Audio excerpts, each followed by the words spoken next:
Canada forward. And your local Petro-Canada dealers and agents, putting Canada first. CFL 84, the very best in professional football entertainment. Along with the game, we'll bring you complete news, highlights, and features from the CFL. Now, for all the action, let's join our CBC Sports crew.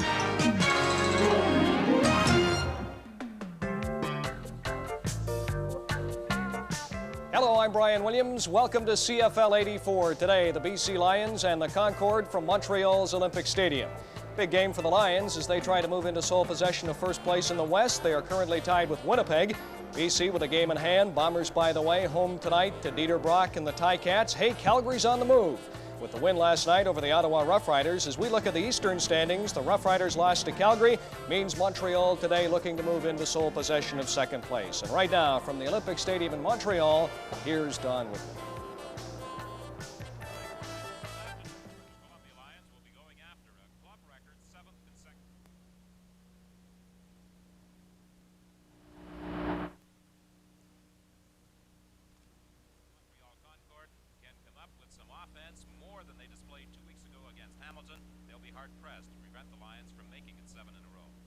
The burden is all on those young two quarterbacks from Montreal, and there's some misleading statistics here because Montreal has got 3,092 yards. They're only 23 yards behind the BC Lions in total yardage. In first downs, they have...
All right, thank you, Don Whitman. We apologize. Apparently, some areas not receiving audio from Montreal. Coming up at halftime, Barb McLeod will drop by. She talks with BC Lions guard Glenn Leonard.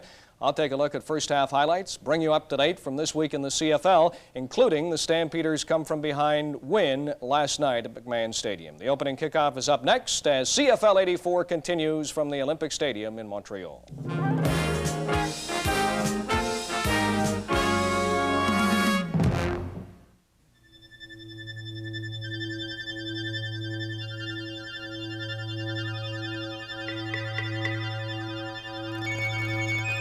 Parkinson's disease can make an adult more helpless than a child. It hits 1 in every 200 Canadians over the age of 40. If you think it could be you or someone in your family, contact the Parkinson Foundation for help. Sunday on CBC Television. Neighbors, bringing you a load of laughs. Morning, neighbors.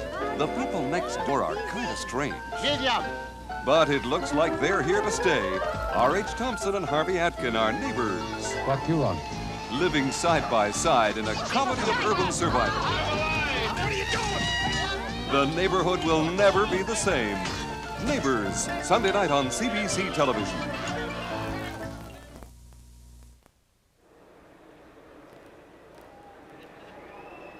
Back at Olympic Stadium in Montreal as the Concordes prepare to kick off to the British Columbia Lions to get this game underway. And the Montreal Concorde have a great opportunity this afternoon to take over sole possession of second place in the Eastern Conference following the loss last night by the Ottawa Rough Riders. The Rough Riders losing by a single point to the Calgary Stampeders. A cool afternoon in Montreal.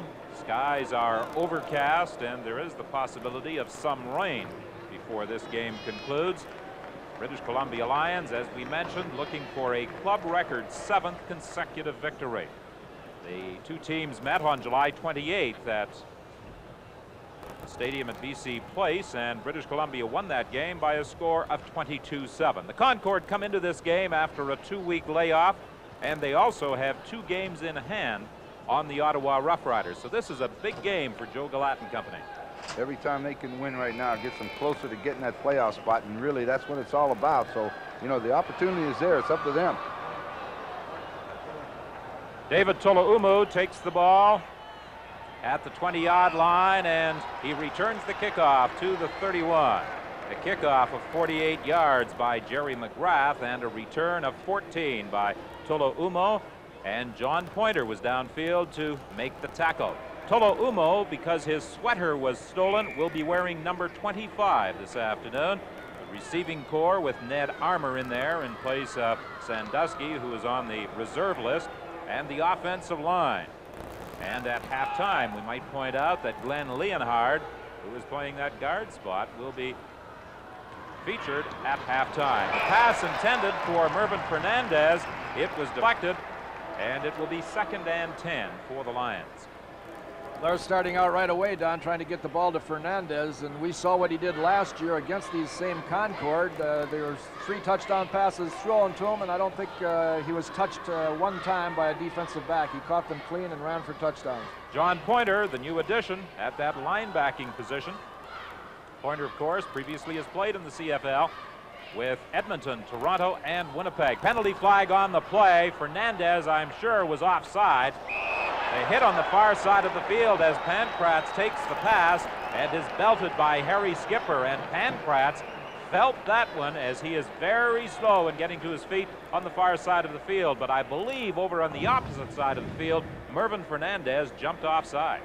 Well, that's certainly what it appeared to be, but I'll tell you one thing, that is a great hit. He knocked him all the way back to the national anthem.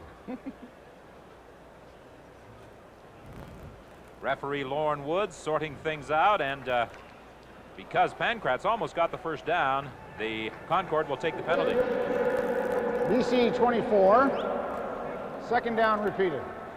So it will be 2nd and 15 now for the British Columbia Lions. They were just a half a yard short of a first down, and I think they may have gambled at that particular position on 3rd down. I think they would have there because they had about a yard to go, but right now, 2nd and 15, this is a big one. Jacques Chapdelaine is in there taking Pankratz's place, so Pankratz is taking a rest on the sidelines from that hit. Roy DeWalt setting up the screen over the middle, and they are stopped well short of the first down as Paul Gray from his linebacking position came in to pin John Henry White. So the BC Lions are unable to move the ball on their first offensive series, and they are forced into a punting situation as Lou Pasaglia comes into the ball game, and that is a decided advantage for any team that has one man handling both the place kicking and the punting chores. Especially to do it so well. Pasaglia punts with anybody in the league, and he's such an excellent field goal kicker that he has an advantage over, I believe, both of Montreal's kickers. And it also, of course, gives you an extra spot on the roster, which you always look for, always. Every extra spot, you can sure use it. And the time count violation against the British Columbia Lions, as they took too long in launching the 3rd down kick, so they move 5 yards further back. So the Montreal Concord couldn't get the ball in reasonable field position for their first offensive series. BC number 5, 3rd down repeated. Don, the Montreal team defensively has been just as strong as anybody throughout the season, but they've had some changes in their linebacking core. Paul Gray in the middle linebacker spot and John Pointer are new in there, relatively new. And this may take its toll because you have to have those linebackers pretty well groomed in there in this game.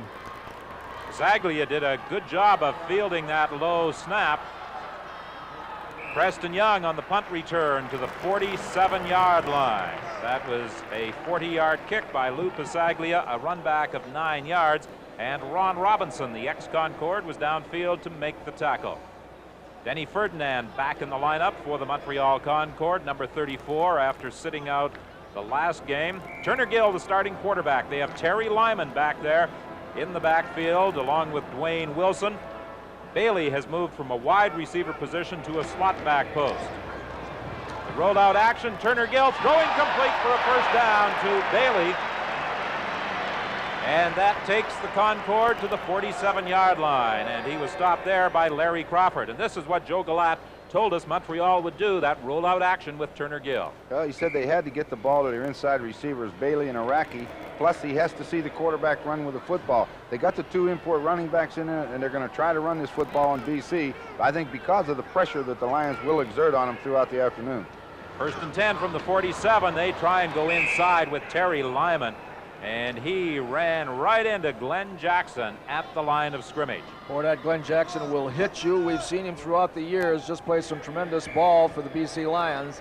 And getting back to the Montreal team, they will run with the football, but their quarterback is going to be the key. And as far as Turner Gill is concerned, having a little bit of early success means a lot. A couple weeks ago against Hamilton, he started slowly and he ended slowly, so it's important that he starts off on a good note today.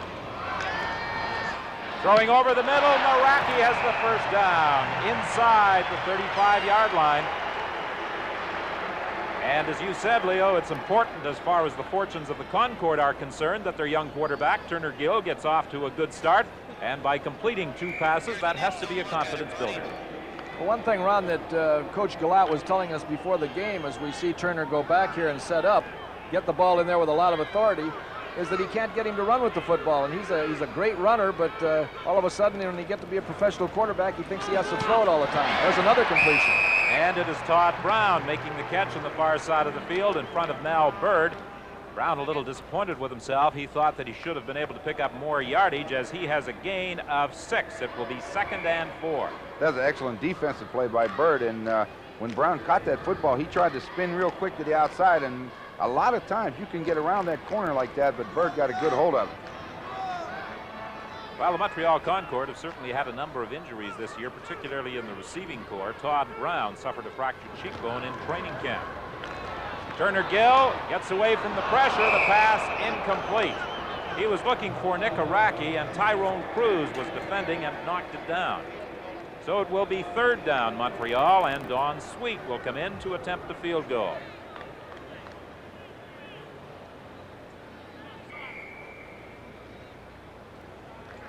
That defensive unit of the British Columbia Lions, the stingiest in the Canadian Football League. They have given up just 125 points this season. An even more impressive statistic, I believe, is the fact that they have yielded just 284 yards on an average per game. Field goal attempt by Don Sweet, and it is good. So the Montreal Concorde lead the football game 3-0 with 10:30 remaining in the opening quarter.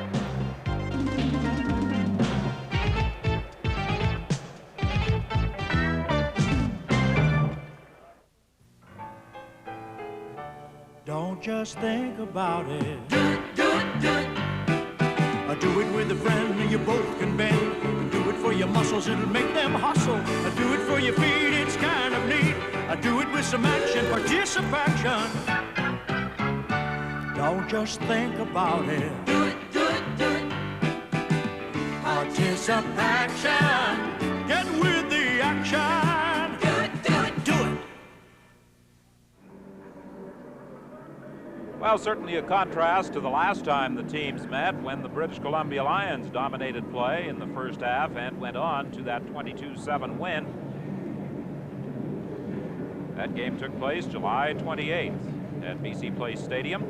The Montreal Concorde looking much more impressive on their first series of plays than they did in the entire game in their last outing against the Hamilton Tiger Cats. Well, that's for sure. They really look stagnant against the Hamilton Tiger Cats, but as you say, they look like a better football team, and I think the big reason is Turner Gill has had some success. You know, an interesting thing, Don, is this Montreal team has got to be a tough team physically, but they're the least penalized team in the entire league, and the BC Lions are 3rd highest penalized. That may mean something, that the BC Lions are playing a little bit more aggressively this year defensively than the Concorde are.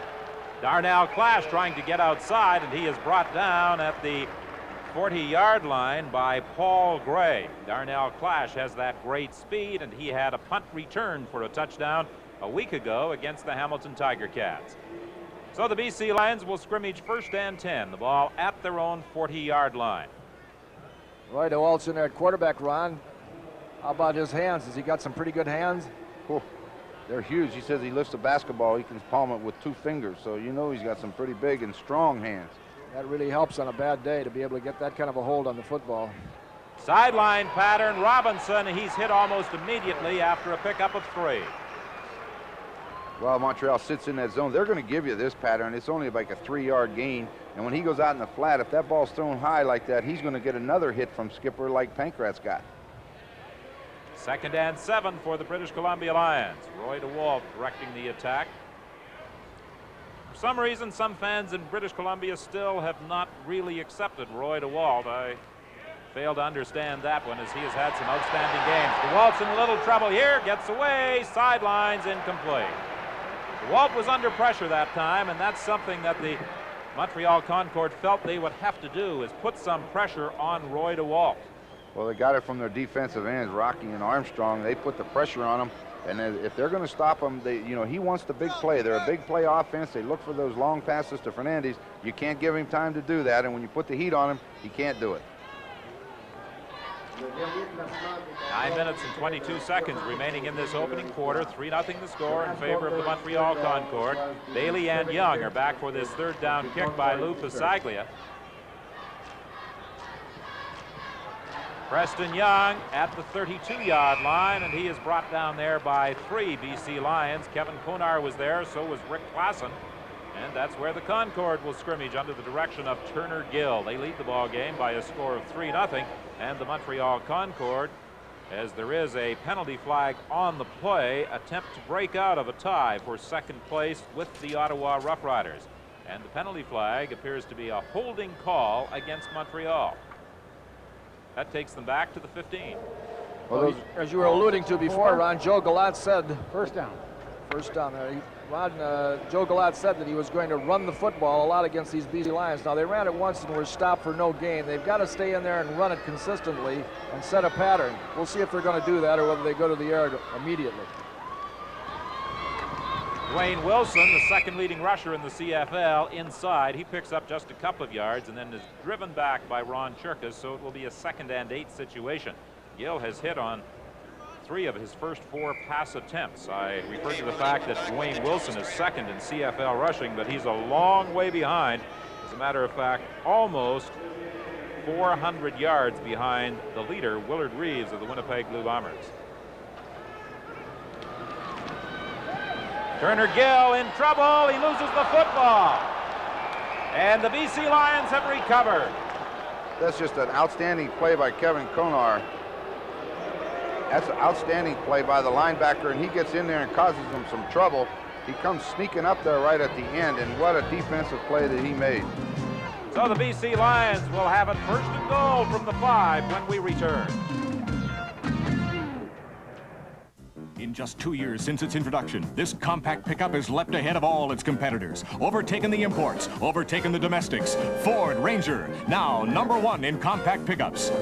#1 in sales. In North America, Ranger outsells Chevy S10, Toyota, and Nissan. #1 in quality. Owner survey shows no one beats Ranger, import or domestic. And now Ranger is #1 in price, lowest of any compact pickup. Ford Ranger, #1 in quality, sales, and value. And built Ford tough. Tomorrow in the CFL, the Toronto Argonauts are at home to the Saskatchewan Roughriders as the Argos attempt to rebound from their 34-33 loss a week ago to the Edmonton Eskimos. So, Don, those kind of plays right here are what hurts Montreal. First, they had good field position on the punt return. They get called for holding. Then they don't gain anything on 1st down and then fumble the football. I mean, a 4-yard drive, you can't give the BC Lions this many opportunities, especially when you're having problems. And Montreal will have problems against the Lions, so you can't help them. The catch here, though, Ron, is that the BC Lions are too good a football team to be allowed the accommodation of getting the ball on the 4-yard line. They were a little bit sleepy coming out here this afternoon, and Montreal just played right in their hands by fumbling the ball. This will arouse them, and they don't want to. Nobody wants to arouse the BC Lions this early in the ball game, or it'll be a long afternoon for the Concorde. 1st and goal for the Lions with the fumble recovery by Mac Moore. The ball between the 4 and the 5-yard lines. Roy DeWalt lofting it into the end zone. Touchdown as John Henry White grabs the throw on 1st and goal, and the BC Lions move in front of the Montreal Concord. Play action pass, a great play on the first down there, Ron. Well, that's an excellent call. John Henry White, you figure when they're on the 4-yard line, you're expecting the run on first down. Just a little bit of a play action fake to John Henry. Watch him go right by the linebacker. That's that old off-tackle fake, and then he just slides right out in the flat there, all by himself. Pretty easy. Pretty easy. Too easy, in fact. Point after by Lou Pasaglia. He puts it through. And the British Columbia Lions are in front of the Montreal Concord by a score of 7-3 with 8:06 the time remaining in this opening quarter. You know, Don, a lot of the Western teams, when they come into the East with that 2-hour time change, it takes them a while to get adjusted. It's playing an afternoon football game, and they're a little bit sluggish first quarter. Don't give them a break in the first quarter. Get on them right away and try to get them down, make them come back. But this way, watch the replay. Watch John Henry, number 20, fakes the block, and you know right now Harry Skipper knows as soon as he turned around, I made a mistake. Said, uh-oh, don't throw the ball, please, and if you do, don't throw it straight because I'm beat. He said, that's my man. So with the John Henry White touchdown, the BC Lions are out in front. You talked about the difference in time. A 3-hour difference, actually, between Vancouver and Montreal. So, in effect, right at the moment, it's just coming up to 11 o'clock in the morning in Vancouver. So, there is some adjustment to make. There sure is. And most Western teams are sluggish when they come in here in that first quarter. It takes them a while to get their bearings. This is Vince Faison on the kickoff return, and Faison does a good job of getting it back out to the 38-yard line. He has done quite a job for the Montreal Concord in this capacity. He was not used as a kickoff return specialist with the Winnipeg Blue Bombers. There, he was strictly a defensive back. But Joe Galat obviously felt that Faison could do the job for him, and last year he sparkled as a kickoff return man. He sure did, Don. You ought to point out to the fans why some of the BC Lions players aren't getting too close to their coach today. Well, Don Matthews, the coach of the BC Lions, complaining about a bout of the flu, feeling just a little rough this morning. Turner Gill trying to run that football and gets it out to the 40-yard line. Stopped there by Mac Moore and Ron Churkas. So this is the difference with a veteran quarterback and just a rookie quarterback. Gill went back there. The thing opened up on the pass rush. He didn't take it. He waited for a minute. And when he decided to run with the football, the rush lanes had closed down and there was no place to go.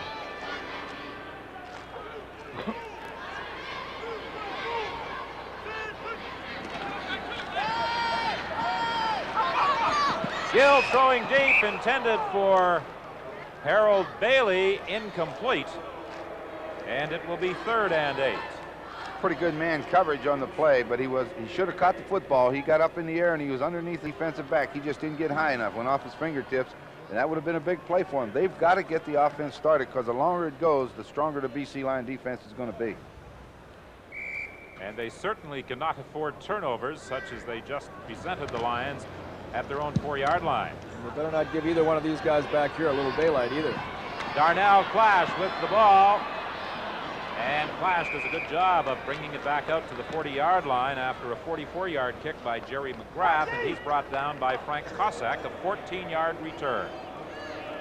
Well, the Montreal defense the last game played a pretty good football game against the Lions. They didn't exactly get run out of the park in that 22-7 score, but the whole thing comes down to the offense. But if they're going to hang in there, they've got to keep Fernandez under control, and it only takes one play for him to go the distance, so they've got to know where he is every time. I get a kick out of watching that offensive line of the BC Lions come out of the huddle. They kind of walk up the line of scrimmage like old pros, but when that ball is snapped, something happens. They've got a good offensive line. Penalty flag. Over the middle, complete to Tolo Umo. He fumbles the ball, and who has the football? Montreal has recovered, and there was a penalty flag on the play. Well, they're going to get a breakdown. I believe it's against BC, so the fumble's going to stand. That's a big one for the Montreal offense if they can take advantage of it now. You take a look. Watch, the ball's going to be tipped. Preston BC Young 25. looked like he got a hand on it and tipped it into him, and then he dropped it. First down.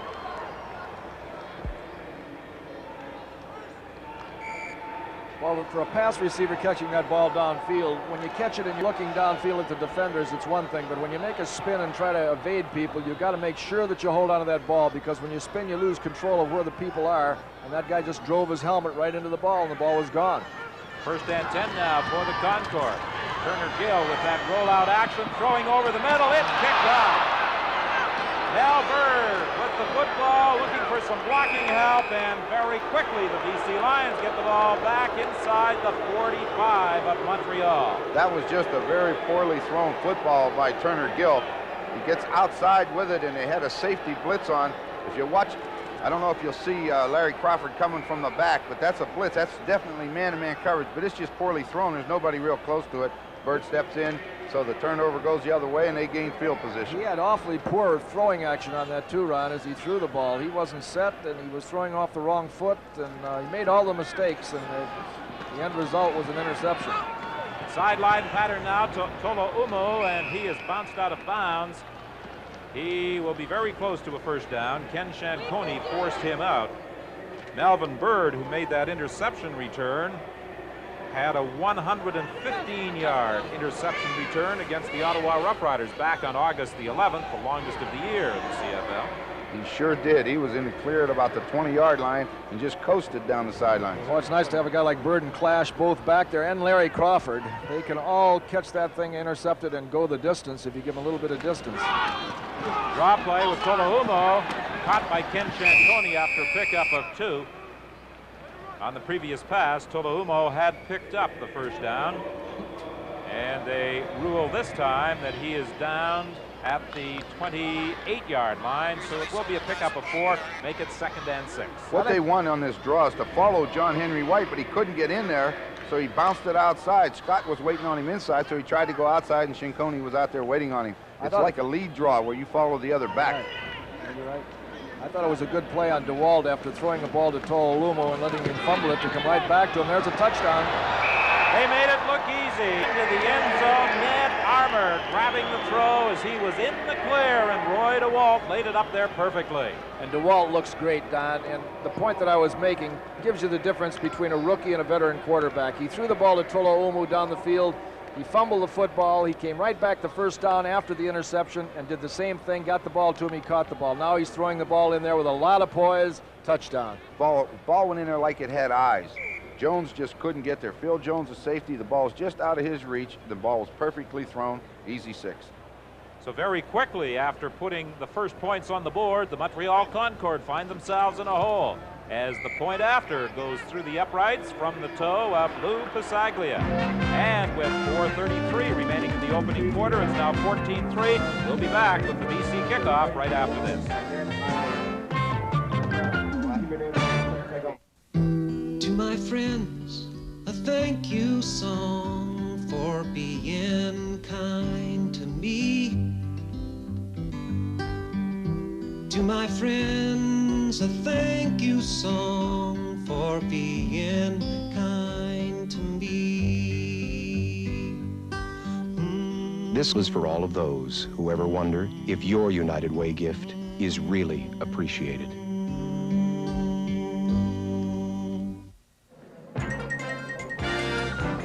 Friday night, the Ottawa Roughriders entertain the Edmonton Eskimos. Next Saturday, Winnipeg is here at the Olympic Stadium. Saskatchewan visits BC.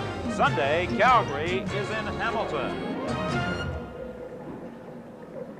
The British Columbia Lions in front 14-3. Very quickly, they take advantage of turnovers. First a fumble recovery and then an interception return. 2 touchdowns, making it 14-3. Well, watch DeWalt just throw the ball right in the hole, just out of the outstretched hands of Jones. Nice, easy touchdown for Armour. You know, a lot of times you worry about Fernandez or somebody else so much that you neglect the other receivers, and Armour went right down the seam and got open. Well, the British Columbia Lions have the talent to burn you with a number of people if you try and focus all of your attention on Swervin Mervin. Vince Faison on the kickoff return. Jamie Buis was the man who tripped him up at the 32-yard line. The fans reacting here at Olympic Stadium as Turner Gill continues at quarterback. They've jumped on him early in this ball game, somewhat unfairly, I think. Well, that's a tough thing for a kid that comes out that's much sought after out of college. As we alluded to many times during the season, it takes 5 years to build a quarterback, and you're not going to do it overnight. And when they make all that money and they don't produce right away, the fans are tough on them. Terry Lyman caught right at the line of scrimmage by Mac Moore. You know, Don, we were talking to Coach Galat, and he said he wanted to run the football against the Lions. Well, you've got to gain yards when you run the football. Now, that's about 4 times they've run. I think they've got a total of 2 yards. You know, the thing, Ron, about running the football against the Lions, the only way you're going to run it, I think, is on a sprint draw, because they're going to be playing Gill for a rollout or a sprint out one way or the other, and then you can hand off on that. But on a straight handoff, that BC defensive line is just too tough to run on. They don't give up the rush lanes. Sure don't. Gill passing complete for the first down on the far side of the field to Todd Brown, and he was driven back, but his forward progress had carried up to the 44. He was hit by Tyrone Cruz and Mel Bird. The point that I was making there is the defensive line, they'll deliver a blow on a running play and hold their ground and play it about as well as you can. On a sprint pass or on a rollout pass, they'll start deviating their path and try to get to the quarterback to cut him off. That's when you can hand off to a fullback on a draw or something like this and get some opening on the rush lanes. Turner Gill rolling out, running with the football. He finds a good opening. First down as he gets down to the 40-yard line, and that will take some of the fans who have been critical of him off his back. Well, that's what Glatt said earlier. They was actually going to run a quarterback option, and this is Turner Gill's offense. Watch him, a little belly fake, and now it's him in the back. He cuts in, gets a lot of running room, and that's the only way you can sometimes get a quarterback to run with the football. Call it a run, tell them there's no receivers, and there aren't any on that when they're down there blocking. That's a good job. As Galat said, maybe I'll have to tell the receivers to fall down so that he'll be forced to run with the football. First and 10 from the 40-yard line. Rolling to his right this time, throwing deep into the end zone. Oh, he had the man wide open, and he overthrew Don Newman. Well, Don Newman was definitely behind everybody. He had beat Darnell Clapp to the post, and Nelson Martin was nowhere to be found, and he just couldn't get it to him.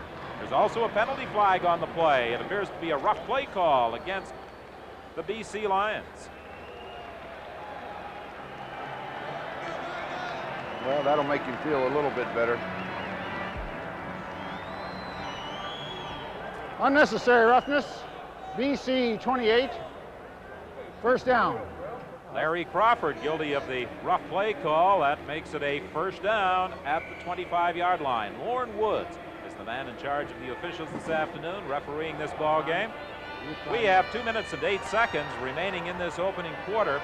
It's a 14-3 game in favor of the BC Lions, but the Montreal Concord are threatening here. Here comes the quarterback on that run right now with the option. It looked as though he was going to pitch out to Dwayne Wilson, but he was hit by Glenn Jackson and James Parker. Well, it doesn't take that BC Lions long to adjust. Here's the fake in here to the backfield with the option of the pitch coming out here, but you don't see it yet, but Crawford was right on the pitch, man. There was just nobody to pitch to, and he had to eat the ball. Exactly right, the halfback, Larry Crawford, got into that backfield. If he pitches it, he'll make the tackle for a loss. Force the quarterback to run, and then knock the heck out of the quarterback. That was a quick adjustment because they haven't seen Montreal run this offense, but they did it in a hurry. Second and 10. Pass to Dwayne Wilson. He'll be about a yard, maybe 2 yards shy of the first down. Decision time now for Joe Galat. It will be 3rd and 2. Dwayne Wilson indicates to the bench that they should be going for it. Denny Ferdinand is going to come into the ball game, and Terry Lyman likely will come out.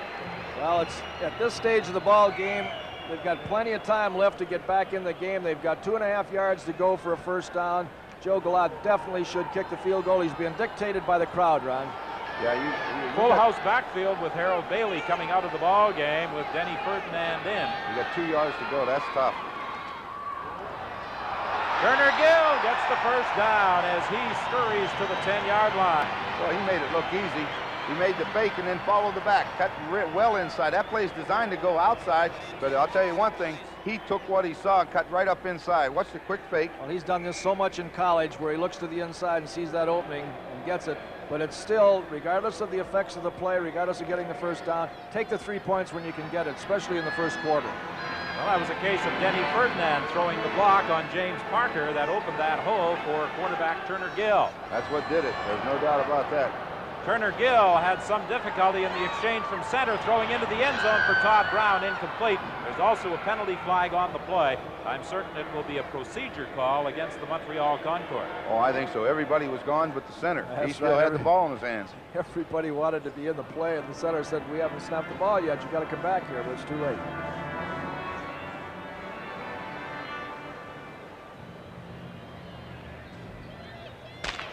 And that's the end of the first quarter. So the Montreal Concord will be looking at 2nd and 10 when we return to Olympic Stadium in Montreal.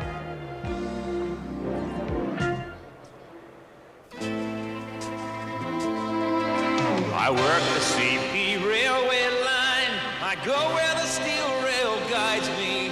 I'm bound to haul a heavy load down an independent road. I work the CP railway line. The guys I work with are a pretty special bunch of guys. Loyalty is a big part of it.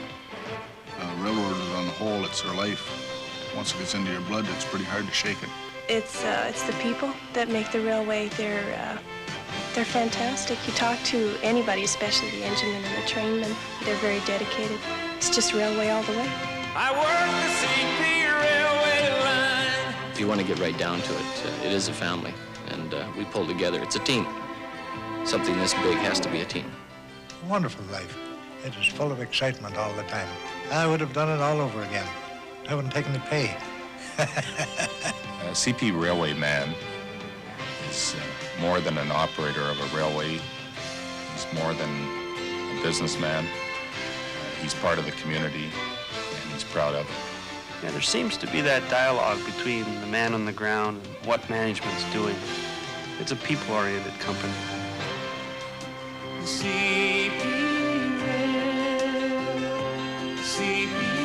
CP Rail, helping Canada move forward.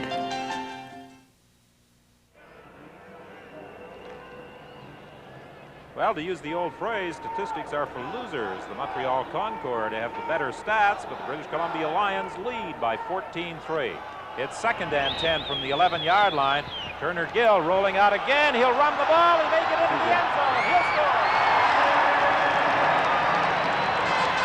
They gave up contained completely on the outside. The linebacker dropped off, and the defensive end just didn't get there, and he just had a cakewalk right into the end zone. Well, I'll tell you, he did another thing, too. He got outside to contain, and then he motioned deep. Watch him just wave his left hand as he gets outside to the left. Once he clears that last guy, he'll wave it, and then he just runs. He pumps that ball. They don't know whether he's going to throw it or not, and they can't come up as long as he's behind the line, and then he only had a 10-yard run. And Ray Jones was forced to drop back with the receiver when he pumped deep, and he had that clear sailing into the end zone. Made it look easy. The point after by Don Sweet, and suddenly the Montreal Concord are back in the ball game. I thought for a moment when the BC Lions scored those 2 quick touchdowns that they might just turn this one into a rout. But now the Montreal Concord are trailing by just 4. Well, that's the guy that has to get it done for him. You see the good block.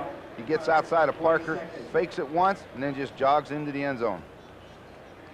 Well, the one thing that the BC Lions have to do when they play against the Concord is to take care of the outside and make sure that the quarterback can't sprint out or roll out, and that's just the one thing that they're not doing.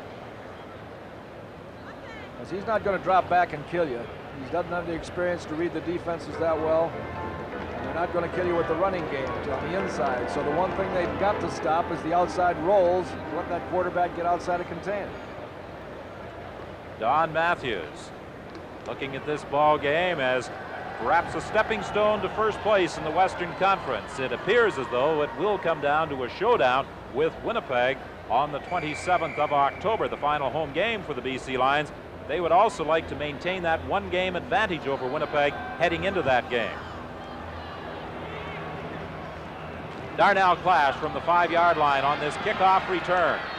And Clash is contained at the 25-yard line, driven back by Harry Skipper and Frank Kosek. The BC Lions, under Roy DeWalt's direction, have just 2 first downs, but they also have 2 touchdowns on the board.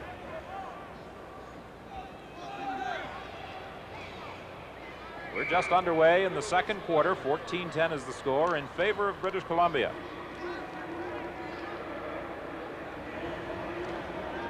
Mervyn Fernandez comes out wide to the right. He's being covered over there by Harry Skipper. They attempt to set up the screen. It's knocked down at the line of scrimmage. It was deflected at the line of scrimmage by Paul Martin. That's the second time that in dropping back the pass, the Walt in the first quarter and again here in the second has had a pass knocked down by a hard-charging defensive lineman. What they do is they bring him across the formation and they get a lot of heat, and then he runs out. There's a lot of room right here, but the ball gets knocked down by Martin. There's nowhere to throw it.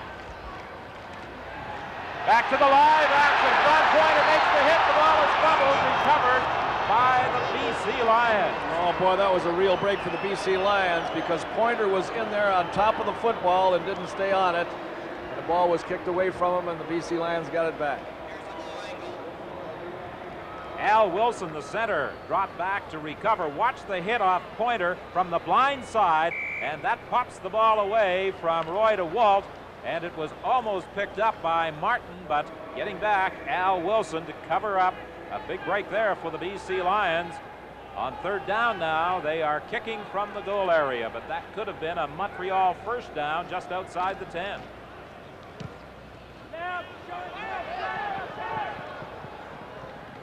Preston Young takes the ball at the midfield stripe, and he fights his way out to the 53 of the BC Lions. And that's where the Montreal Concorde will scrimmage first and 10 when we return to Olympic Stadium.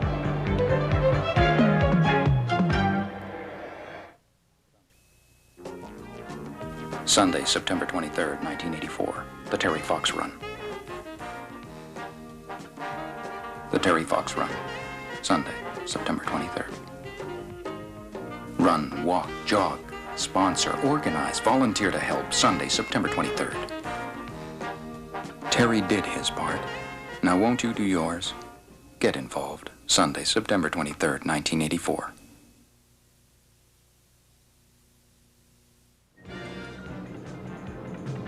Winding up this weekend's activity in the Canadian Football League. Tomorrow at CNE Stadium in Toronto, the Argonauts entertain the Saskatchewan Roughriders. And the Montreal Concorde, trailing by just 4, have it first and 10 at the 53 of the BC Lions. And Turner Gill, the young quarterback out of Nebraska, doing a good job on the last series, running with that football. And Ron, that's what Joe Galat has been stressing to his young quarterbacks, Gill and Steve Smith, in the past couple of games, but they have not been executing. Well, you know, you spend so much time on the passing game because it is important. They're young quarterbacks. They need to understand defenses. But a lot of times, then they forget that they can run with the football. And you know they did run with the football in college. There's no doubt about that. But they just get out of that habit of running, and sometimes you just got to call it to get them back into that habit. Tell them they have to run, period. Don't give them a choice. That was Galat's big concern, getting those quarterbacks running with the ball. He's got Wayne Wilson running with it now. He won't go anywhere. He's thrown out of bounds by Larry Crawford. That's that sweep off that bootleg series that they've had success with earlier in the season, but they didn't fool anybody from the BC Lions on that occasion. Well, Kevin Konar got over there along with Crawford, and the two of them were just waiting on him when he turned the corner. On second and long, the BC Lions will go with 6 defensive backs as Ed Jones comes into the backfield.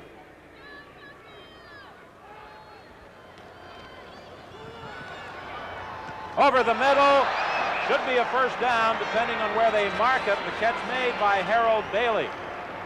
Talk about young quarterbacks. Harold Bailey was a quarterback at the University of Oklahoma, drafted by the Houston Oilers. He played there as a receiver. Initially, he was sought by the BC Lions as a quarterback in 79-80.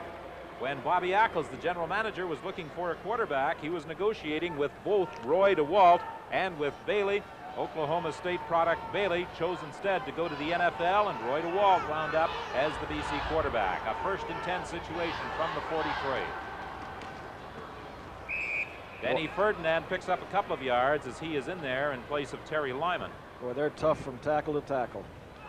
That pass to Bailey, Turner Gill got it there, but if you think about it and seen how fast he delivered that football, he let it go in a hurry, because if he comes back to that, he better be careful if Kevin Konar got there just a step late.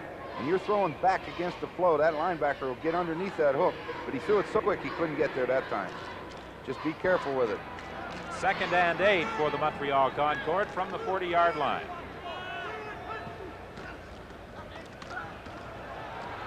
Gill's pass for Iraqi off his hands. And the big receiver had a very vital first down had he been able to squeeze that one, but you can't fault the quarterback on that throw. That ball was delivered well. Well, my first reaction is off his gloves. Off his gloves. You know, get those gloves correct. off and catch the football. Watch, the ball is there, and Iraqi's got both hands on it, and comes off of there, and it, as you say, it takes a big first down away from him. You've never been convinced that those receivers should be wearing gloves, particularly at this time of year, have you? No, I'm not even in the winter time. I'm not convinced you need gloves. Well, while you guys have been doing all that talking, I've been doing a little figuring here. A 47-yard field goal attempt by Sweet is good, and that makes it a one-point ball game. 14-13, the BC Lions leading the Montreal Concorde with 11:09 remaining in the half. Our thinking here has changed from let's get a lot out to let's get the best out. At Ford, we've made quality job one. We're producing the highest quality of all major North American manufacturers. I've owned a lot of cars in my lifetime, but this Tempo has to have the best quality and workmanship of any car that I've ever seen. Driving is believing. Better and better, see what we've done at Ford. Quality is job one. Ford, I'm a believer. Well, there are 4 games on the schedule next week. Edmonton at Ottawa, Winnipeg at Montreal, and we've got 2 on the CBC television network. Saskatchewan at British Columbia Saturday night. Sunday afternoon, Calgary visits Hamilton. The BC Lions have opted to have the Montreal Concorde kick off after that successful Don Sweet field goal. The kicking game has posed something of a problem for the Montreal Concorde all year. Jerry McGrath handles the kickoff chores. Don Sweet handles the placement assignments. And McGrath also looks after the punting game.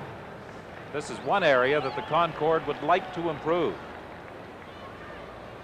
As I was saying quite some time back, while you guys were talking, I was doing some figuring, and the Montreal offensive line averages 268 points, or pounds I should say, where the BC Lions are 267. And those are 2 big offensive lines. Darnell Clash trying to get outside, and he is forced out of bounds at the 38-yard line. There's no doubt they both have some size up front along those offensive lines. You take a look at Miles Garrell, for example, of the Montreal Concorde, 6'8", 300 pounds. He's the biggest one of the bunch. But both lines are averaging right in there at 270 pounds. That's as big as you'll find them any place, and they can. Both lines can move. They both have great agility for big guys. 1st and 10. The ball is placed at the 39-yard line. The Walt complete to Tolaumu, and he struggles fighting his way out to the 47-yard line. He isn't going to take the easy route and go out of bounds. He struggled for the additional yardage trying to get that first down. He likes contact. I just think back to that game when Montreal played him out in the dome at BC Place. He made a great run on a 2nd down 10 situation on a little swing pass on the short side. He must have run over 7 guys, gained 16 yards. He's not going to run out. His big trouble might be that he'll hunt somebody up to run over rather than run around somebody. He likes that. 2nd and 2. And have they got it? It's going to be close. Tolaumu again carrying the ball. Now, normally he wears number 27.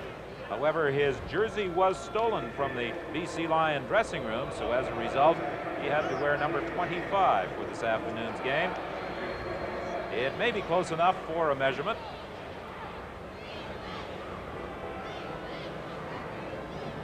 Something unusual in that both these teams employ 2 import running backs. Most teams in the CFL go with an import and a Canadian running back, juggling their import Canadian ratio and trying to move people around. But when you have some outstanding Canadian receivers, you can make some changes.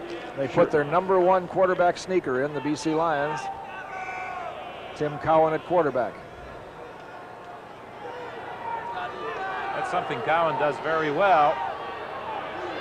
On third and less than a yard, he drives straight ahead, and he has the first down.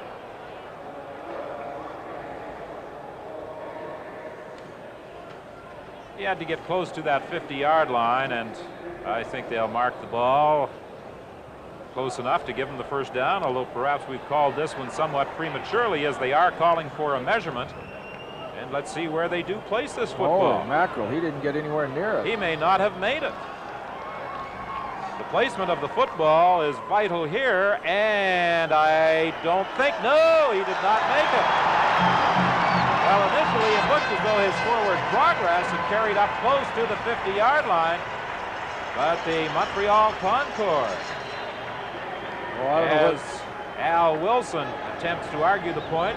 Watch Gray come in right there, the linebacker, and he really put a hit on Cowan and stopped that momentum right now, but, you know, just comes down to the referee spotting the football. And they missed it by an inch. They didn't miss it by very much, but an inch or a yard, it doesn't matter. It's Montreal's ball. Well, Paul Gray, Paul Martin, and Doug Scott in the middle plug things up for the Montreal Concorde, and they take over. On first down, Denny Ferdinand trying to hit off tackle. He has a couple of yards. It will be 2nd and 8. It's 14-13. The BC Lions in front with 9:20 remaining in this first half. You know, you were talking about the 2 import running backs. I know that Joe Galat would like to have that number 34 Ferdinand in there more, but he has had that injury problem, and when he's 100%, he can do a great job for them. Well, their average running from tackle to tackle is nil against this big BC Lion defense, so they ought to try on first down a play-action pass and see if they can loosen it up a little bit. Turner Gill is in trouble. Big loss back to the 47-yard line. You can go to the well only so often against the BC Lions, and that time it was James Parker and Tyrone Cruz who brought him down. Well, if you watch the top of the screen this way, now the linebackers just start to circle. They all blitz at him and force him up. He tries to run out. There's nowhere really to run because they get him pinned into the pocket. You see that linebacker going outside. Now he wants to get out of that pressure, but they're free back there. There's nowhere for him to run. Once that pocket starts to collapse, you're in trouble. Now, when you get it cut down from the outside and get the pressure coming up from the inside, there's no room in the end. Mac Moore is the injured BC Lion. He appears to be in considerable pain as they check his right knee. Texas A&M product who signed with the Lions in 1981 has been a key man in that defensive unit that has been one of the most effective in the entire league.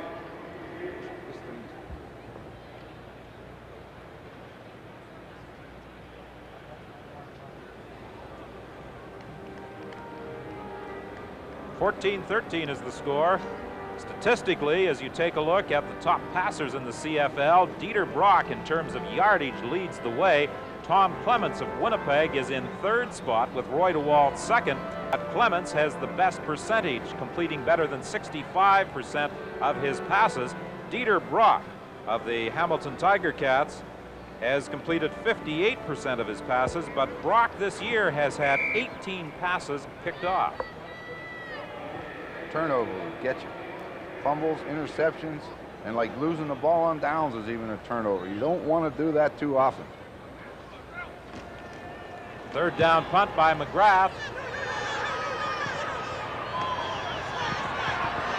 Mel Bird runs it back out to the 27-yard line. A 46-yard kick by Jerry McGrath. So the BC Lions take over 1st and 10 with 8:28 remaining in this first half.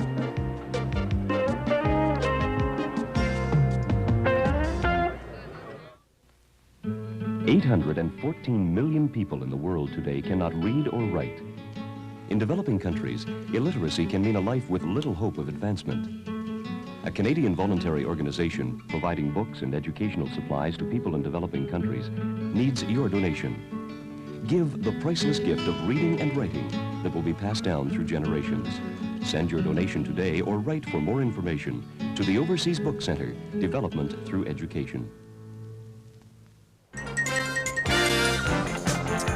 And from CFL Control in Toronto, coming up at halftime, Barb McLeod talks with Lions guard Glenn Leonard. All of the first half highlights. We'll see Calgary's come-from-behind win over the Ottawa Roughriders. Right now, back to Don Whitman in Montreal.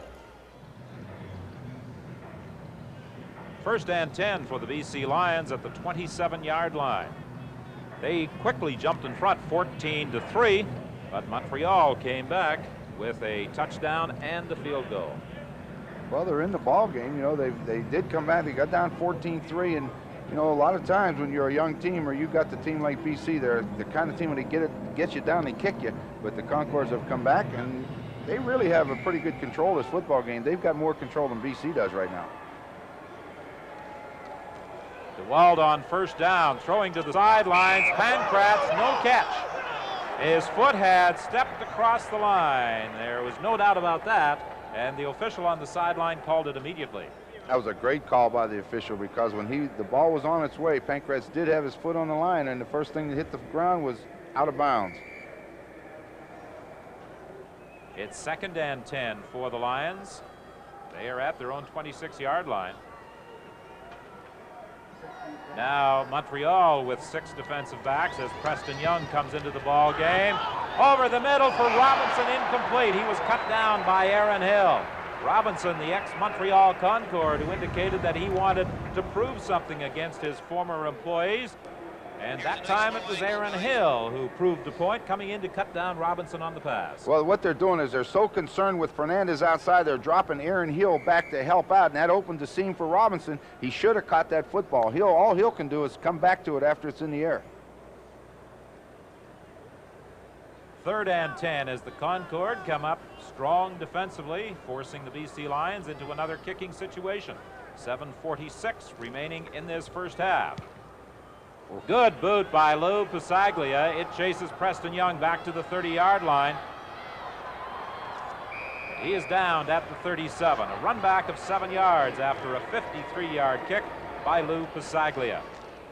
The Montreal Concorde coming into this ball game with a record of 3-6. The BC Lions 8 wins and 1 loss, the best overall record in the entire Canadian Football League.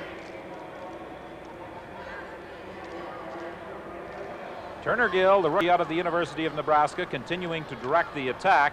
Harold Bailey comes out and Denny Ferdinand is in a full house backfield. Randy Fournier is playing that defensive tackle position in place of the injured Mac Moore for the BC Lions. There's the option, and the pitch to Dwayne Wilson, close to the first down, out to the 47-yard line. Well, so far, Turner Gill is following the game plan rather well. This is exactly what Joe Galap wanted him to do. Well, that play is very simply run, and what happens, watch Turner Gill make the quick fake to Ferdinand. He'll come outside, and the mistake there, you see number 10, Bird, came to the quarterback and allowed him to have the pitch man. We said a while ago, Leo, that Crawford came up and made the quarterback run. This time they didn't force the quarterback. They let him make the pitch. Well, the whole idea of the option is to keep the man on the outside, take the pitch away, and then let the inside pursuit take care of the quarterback or the inside force. But Turner Gill has done that option about as well and as often as anybody has done it when he played at the University of Nebraska. And he knows how to do it. It should be a fine weapon in their arsenal, using him doing that option play. It's just shy of the first down. The ball is at the 47-yard line. Dwayne Wilson on the bench as Ferdinand and Lyman move into the running back spots. 2nd and inches. Turner Gill keeps. He has the first down, driving straight ahead. He had to get up to the 49, and he reached that point on the field with 6:50 remaining in this first half. You see the difference, Ron, and you above all can see it, between a quarterback that runs a lot in college and a quarterback that's strictly a drop back passer. When it comes to running a quarterback sneak, they're so sophisticated. They know how to do it. They can get it easily, where a lot of times the quarterback that hasn't ran the football, he's so hesitant to run a quarterback sneak. Well, that's why BC switches and puts Cowan in there, because he runs the ball a little bit better than DeWalt does. 1st and 10 from the 49. Gill is hit just as he threw, and it is grabbed by Denny Ferdinand. Oh, boy. That's the shortest completion in the history of the game. James Parker, coming from the backside, hit the quarterback Turner Gill just as he threw. And you'll see Gill come to his left, but you'll see number 40 coming, and he's going to hit him with that arm in the air and causes that ball to go up in the air. Took a good hit, but that's a good play by Ferdinand to get up and get that football, because there's a lot of white jerseys around there too. Well, James Parker is nicknamed Quick for obvious reasons. He can get into that backfield almost before the quarterback gets the ball. And James Parker has to be a candidate for our Carling O'Keefe Defensive Game Star Award on the basis of his play so far. Good hit by Cruz on Wilson as they tried to set up the screen, but Tyrone Cruz, the middle linebacker, read that one perfectly. Well, Montreal tries to run that screen pass where they're going to let those defensive linemen come, and then they just swing the back. But watch the middle linebacker. He's watching that back, and then he just takes the shortest path, and that's a straight line. Watch him put the hit on the back. He doesn't mess around. And watch him once he diagnoses that it's going to be a screen. Watch him go to it right now. You got to get there quick before the blocking can get in front of you, and he got there. And now the third down punt return by Darnell Clash out to the 35-yard line, stopped there by Chuck McMahon. Third down kick by Jerry McGrath, fielded by Darnell Clash to provide the BC Lions with a first down at the 35 by McGrath. And a run back of 10 by number 1, Darnell Clash. 5:20 is the time remaining. Chuck McMahon was the man downfield to make the tackle.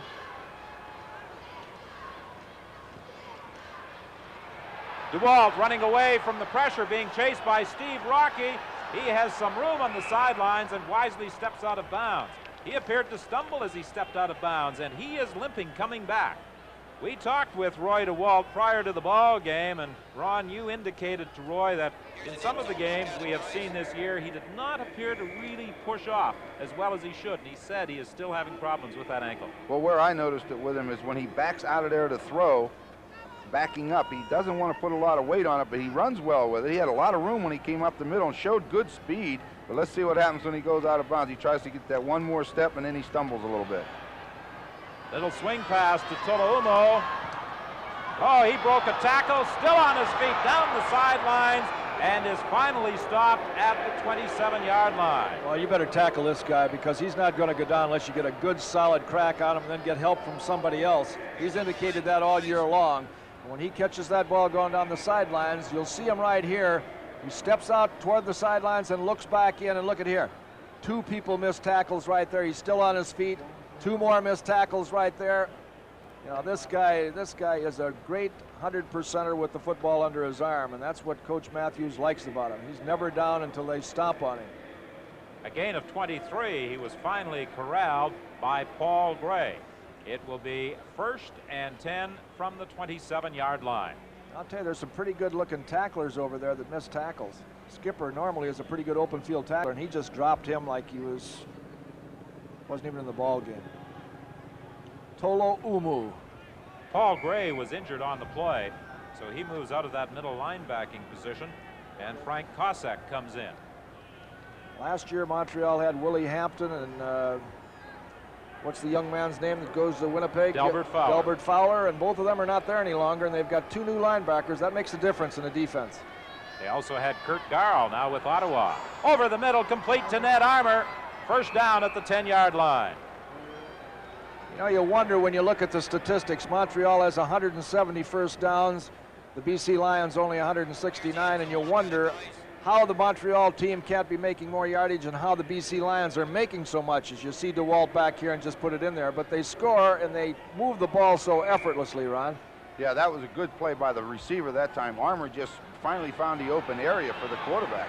For Fernandez, incomplete. Penalty flag on the play. They're ruling that Phil Jones, I'm sure, screened Fernandez. He had his back to the quarterback as DeWalt wafted that deep into the end zone, intended for Fernandez. Well, the way this is interpreted, if he's got his back to the quarterback, no matter if he makes a clean swat on the ball. Defensive forward pass interference. Montreal number 6. First down. Even if he makes a clean swat on the ball, as long as he's got his back, and you'll see him right here, turn to the quarterback. See him? He may make a clean swat and not hit the receiver, but he's got his back to the ball, and it's called face guarding. Jones protested, but to no avail to the official, and it's 1st and goal, BC from the 1-yard line. Roy DeWalt keeps, touchdown. No, he fumbled the football. The official there signaled touchdown. Single touchdown. The official on the sideline signaled touchdown. Which absolutely means that if the ball crosses the plane, it's 6 points. I'd like to see this again. Yes, I would as well. Well, let's see. We're going to get a good look at it. He's going in. Yeah, he's got the ball over the white line, and then the ball comes out. I didn't think so. He didn't go across the line with it. I thought that Montreal recovered. That's what I wanted to see, because Rocky got up with a football. Oh, BC's very fortunate to get it back. They really were if he didn't have it going over. Second and goal from the 2. They did not make it. And it was John Pointer, the new addition. I'll tell you who made a great play was Glenn Weir. Came from that defensive line position, and he got into that backfield and stopped it, and then Pointer was there to knock him down. So now on third and goal from the 2-yard line, Coach Don Matthews is sending in the field goal unit, and the veteran Glenn Weir, in his 13th season, has done his job, and he heads off to the bench. You're absolutely right. He was the man who stacked it up. Well, that was a great play by Weir. He stripped everything, and that gave Pointer a free shot at the ball carrier. From 9 yards out, a field goal attempt by Pasaglia. He puts it through. And with 2:13 remaining in the first half, it's now 17-13 in favor of the BC Lions.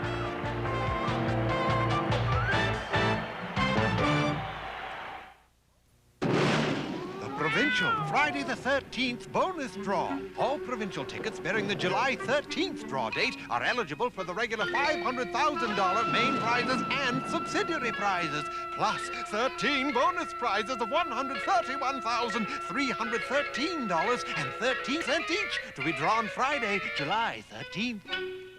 I love Friday the 13th. And you love Fridays in the weekly provincial lottery.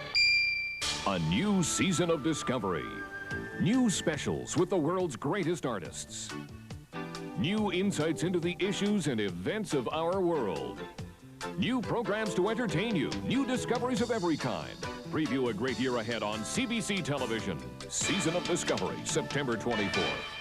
The best daytime drama, All My Children. I'm so frightened. And the original Dallas. You're going to come out of this without anything. Huh? All My Children, weekdays in Dallas starting October 1st.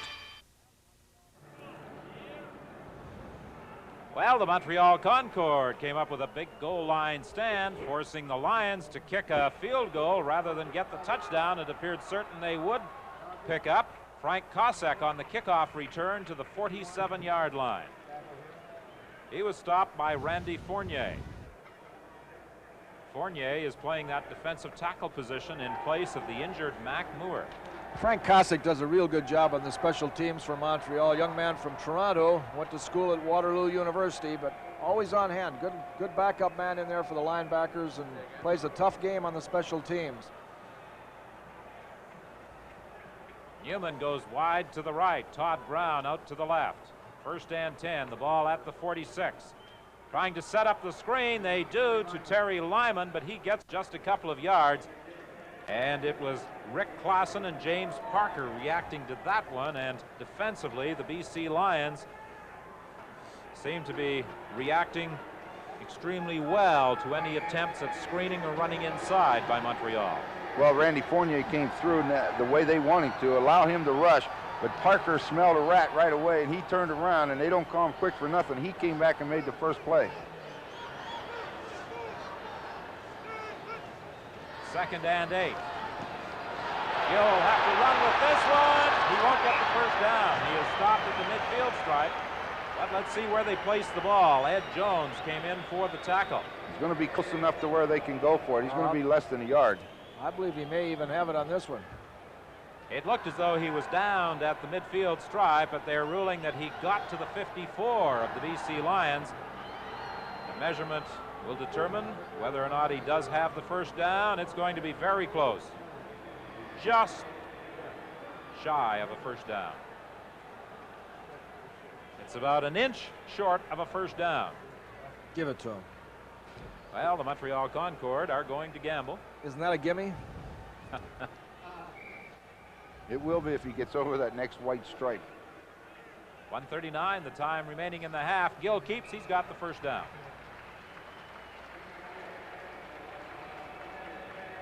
The Montreal Concorde desperately want to come up with something before this half ends. They trail at the moment by 4, but it would certainly give them a boost to go to the dressing room with a field goal or a touchdown. Montreal, in terms of first downs, has the edge over the British Columbia Lions. But a couple of turnovers led to touchdowns for British Columbia. A fumble recovery and an interception paving the way for major scores.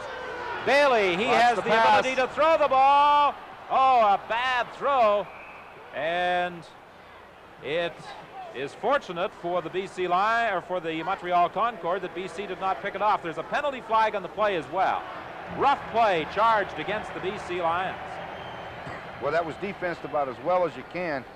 We'll hear what the roughing call is, but they run that reverse to Bailey, who has been a quarterback, and he was very, very fortunate that the ball was batted because his receiver was covered. I think they call it on Crawford, but Crawford is... Major foul, unnecessary roughness, BC 37. Oh, they call it on Jackson. Couldn't see what he did, but I know one thing, that his receiver was well covered. Newman was downfield, he wasn't open. But that's a big one. They still got time to score, still got time to do something. Well, we talked before about that guy being a quarterback, and they were going to use him to throw the ball. Didn't throw that one very well. Gill rolling out. He had the option there. There's a penalty flag on the play again. He got back to the line of scrimmage, and that was about all, to the 38-yard line. Holding will be assessed against Montreal. I believe it's Denny Ferdinand they're going to call.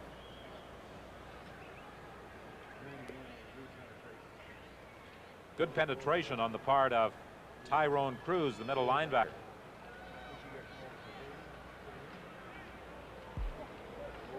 Holding. Montreal 24. First down repeated.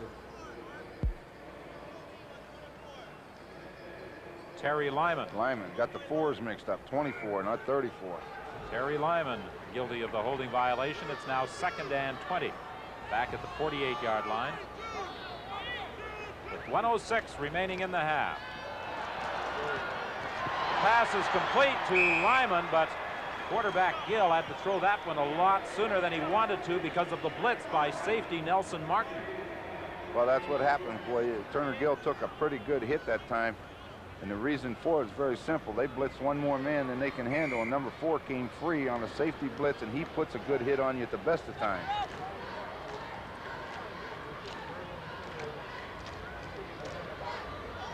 Going wide right is Newman as Todd Brown comes out to the left. They're a little bit out of field goal range. They've got to get something. Gill throwing over the middle, incomplete. Well, there's the inexperienced quarterback in the final minute of this half. He used 20 seconds to get that play away. We were talking before the game, Ron, and I think when you were quarterbacking the Saskatchewan Roughriders, you used to be able to run 10 to 12 plays in the final minute of a half of the ball game. We also adjudged that the reason he could do that was because he did it in Regina, where they gave him about a half hour every time he had the clock with 2 minutes left. No wonder you won so many football games out there. You had everybody on your corner. We never lost because the clock ran out on us. Penalty flag as there was movement at the line of scrimmage.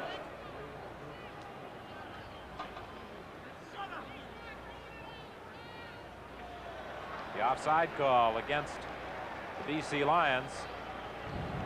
And now, will the field goal unit come into the ball game? It will be a 48-yard try. Offside.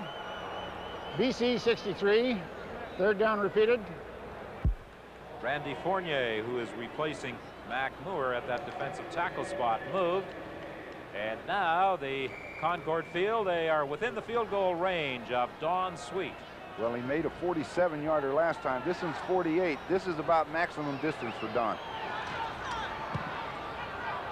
It's long enough. It's good.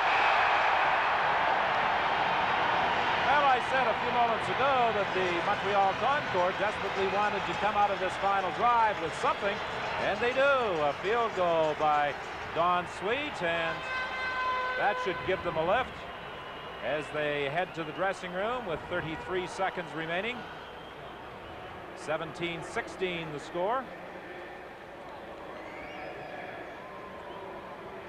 And again, early in this ball game, it looked as though the BC Lions might just run away with it as they led 14-3. Well, their offense hasn't been consistent today. Outside of the last drive that DeWalt put together down the field, they had their 2 touchdowns on turnovers, and they haven't established their offense against Montreal's defense yet. So this game's still hanging. Whoever takes control in the second half. Right now, Montreal's offense is playing as good, if not better, than BC's. 17-16 the score. Don Sweet has kicked 3 field goals, 35 yards, 47 yards, and 48 yards. That man, David Tolaumo, has been the big man in the BC offense, both as a pass receiver and as a running back. Actually, the big difference in the offense of the Montreal Concorde this week is that little option play that they put in there that they've utilized so well with Turner Gill. It's made the big difference in their offense, and it's stretched the BC defense to the point that they're not as consistent with their rush as they normally are, and so it's given Turner Gill a little bit more time. You're exactly right. The only time they've been in trouble is on 2nd and long yardage. When they've been able to move the ball on 1st down, they've been okay. Good kick. Good kick by McGrath as he found the hole, and it rolls back into the end zone. Darnell Clash starting out from about a yard deep. And Clash is brought down at the 14-yard line. Well, you know, we've had 2 mistakes by the BC Lions. One on 3rd down when they're punting the football. Don't be offside. Let them give you the ball. And this time, the ball got between their defenders. They're back to the 11-yard line. Those are 2 things coaches don't like to see happen at the best of times, but especially at the end of a half. 26 seconds remain in this first half. Donnie Matthews is saying, just keep the ball on the ground, run out the clock, and let's go in and talk about this thing. Don't do anything crazy. Roy DeWalt's not about to either. A handoff to Tolaumo.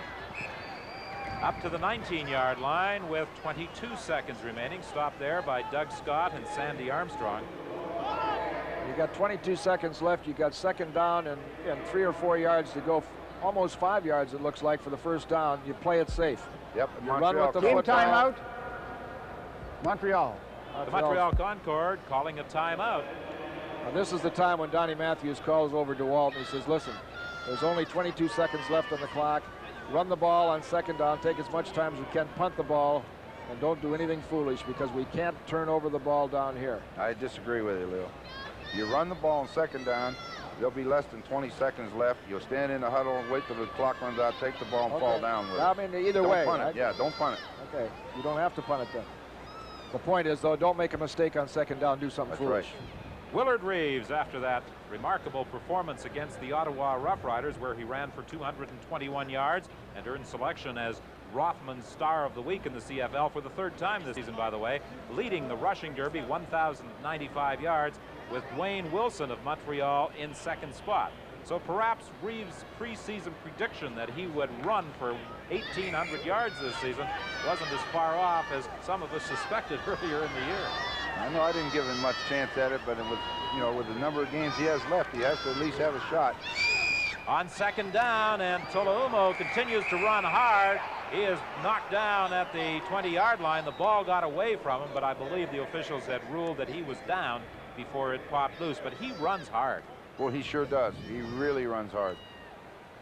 He wears number 27 on his helmet. His jersey, number 27, was stolen, so he is wearing number 25. Well, Don, Leo, looks like Matthews agrees with you. I just look up there and see 18 seconds, and I know I got 20 seconds to get the ball in play. I'm not kicking the football. But he's going to kick it. He'll kick it out of bounds, I'd imagine. That's why he's in 1st place. That's okay. And the clock is running. Now, if he gets this blocked, I'll never forgive him. And they let it run right down. There'll be a time count violation.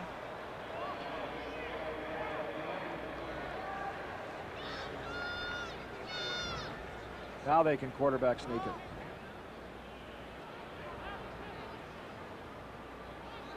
Lou Pasaglia wanted to make sure he ran off those final 18 seconds on the clock. And now the offensive unit comes back in again. Time count violation. DC number 5. 3rd down repeated. Time has run out. This will be the final play of this first half. And Roy DeWalt, I'm sure, will simply drop to one knee. And the BC Lions will be heading to the dressing room, nursing a 1-point lead over the Montreal Concorde. And that is the end of the first half. The BC Lions in front by a score of 17-16. Now stay tuned for our halftime show.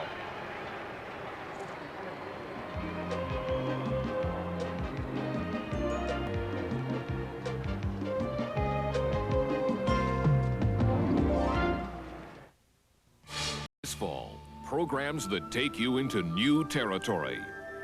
Prisons. Parole and the struggle on the inside for a foothold in society. The lifer and the lady. Our most vital industry stands on shaky ground. The decline and fall of Canada's forests. And portraits of 4 courageous people coping with a crippling disease, arthritis.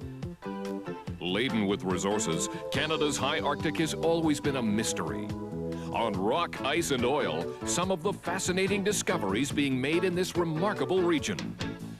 Money and the people that control it. A look inside a little-known world. The brokers. Take a good look at your world on CBC television. David Suzuki takes you on a new season of discovery. The nature of things this fall.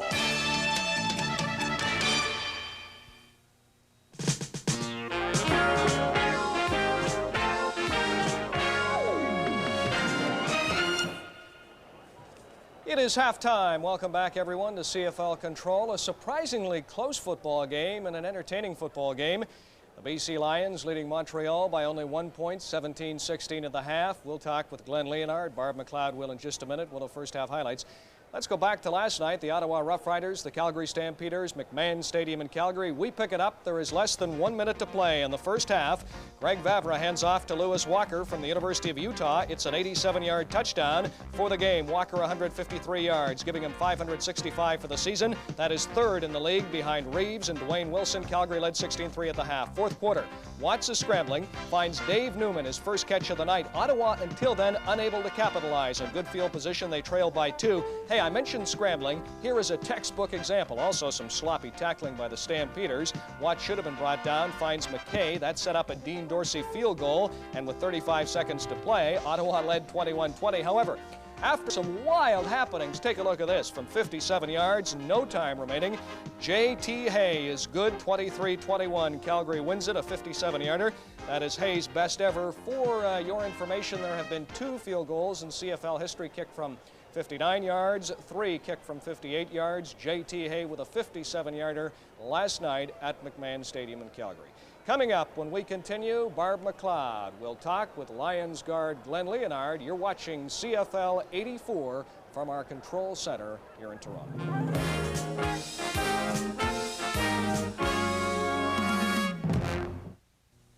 Dame Joan Sutherland sings Anna Bolena. With mezzo-soprano Judith Forst, the Canadian Opera Company, and bass James Morris as Henry VIII. Donizetti's opera of the life of Anne Boleyn, starring Joan Sutherland. Anna Bolena, a CBC television special presentation, Sunday, September 30th. The Emmys, a salute to the stars and the shows. Television's best, the 1984 Emmy Awards, this fall. Sunday on CBC television. Neighbors, bringing you a load of laughs. Morning, neighbors. The people next door are kind of strange. Giddy-up. But it looks like they're here to stay. R.H. Thompson and Harvey Atkin are neighbors. What you want? Living side by side in a comedy of urban survival. What are you doing? The neighborhood will never be the same. Neighbors, Sunday night on CBC television. The United Way provides a helping hand to many youth agencies. I know. I've worked with the Boys and Girls Clubs for years. I know what these youth agencies do for so many young people, steering them away from crime, building character, developing social skills, and heading them towards a brighter future. The United Way youth agencies are in touch with the needs of today's young people. They are helping them to tackle their problems. It's just another way in which you can provide a helping hand by giving to the United Way.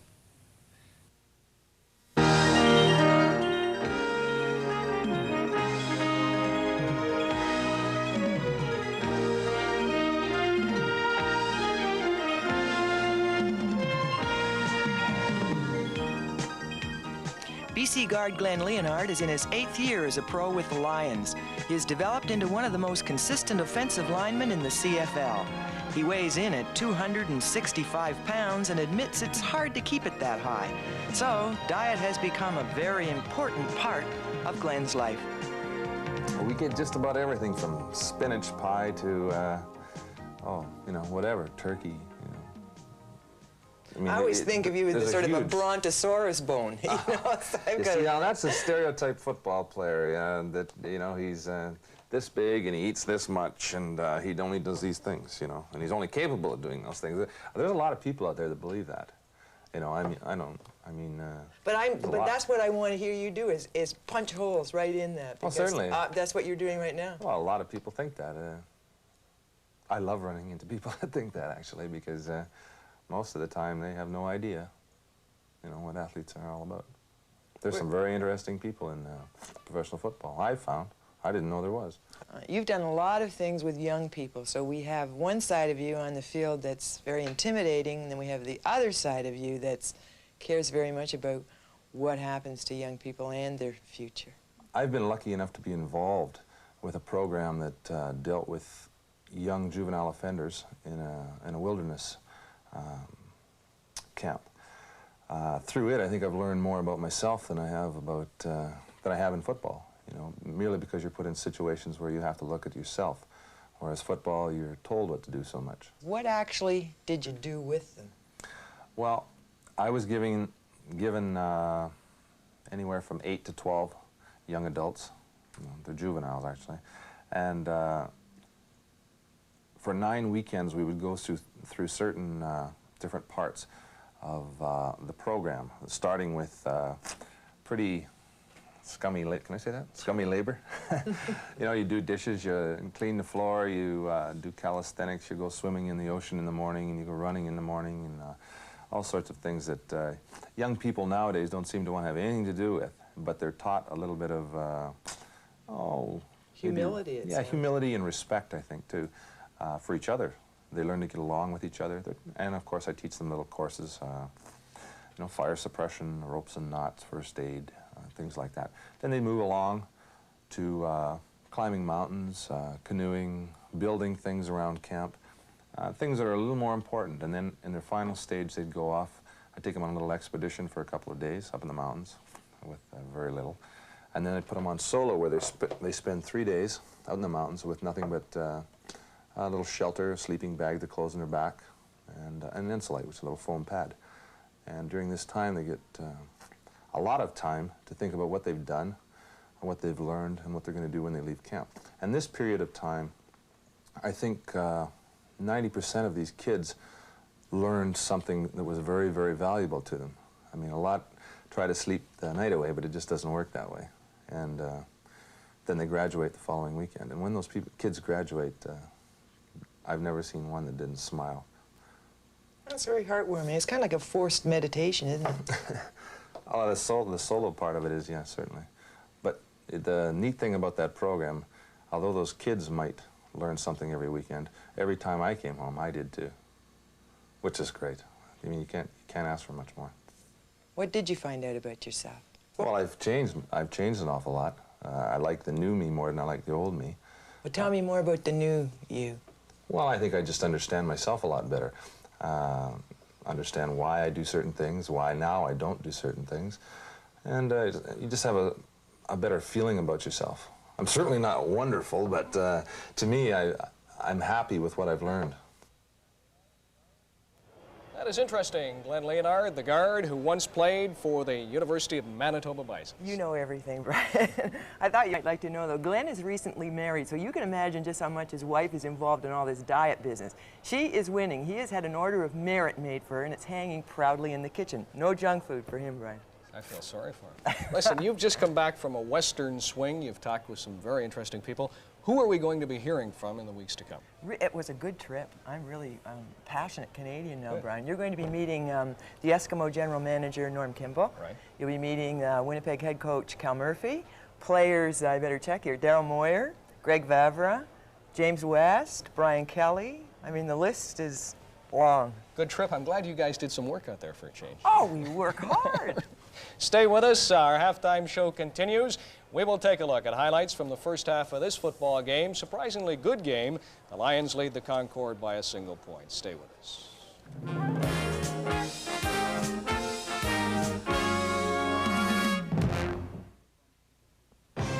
An exclusive offer from CBC Enterprises. Pope John Paul's visit to Canada. A special 90-minute commemorative video cassette highlighting the papal tour. This cassette is available for a limited time only for only $34.95 plus $2.75 postage and handling.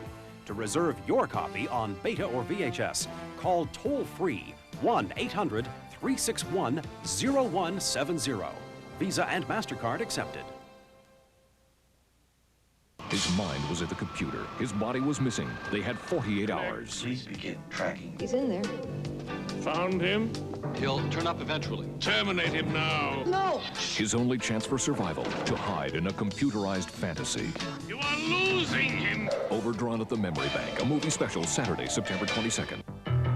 The Journal.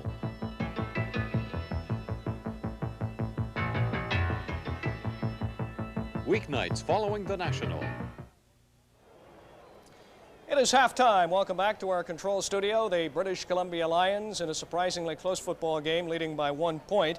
Don Sweet's field goal gave Montreal a 3-0 lead in the first quarter after a fumble by Turner Gill. BC with a ball on the Montreal 4-yard line. Roy DeWalt hits John Henry White with a play-action pass, 7-3 Lions. Another turnover, Turner Gill intercepted by Bird. That set up Roy DeWalt to Ned Armour. It's a perfectly thrown football, 14-3 BC in the first quarter.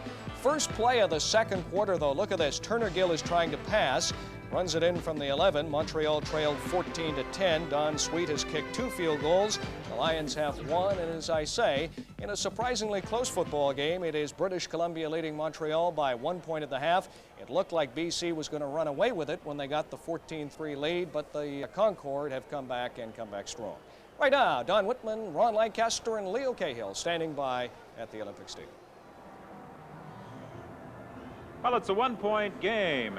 The British Columbia Lions leading the Montreal Concord, and something of a surprise. And if the Montreal Concord should win the ball game, it would certainly be the upset of the year in the CFL. What do you think, Ron?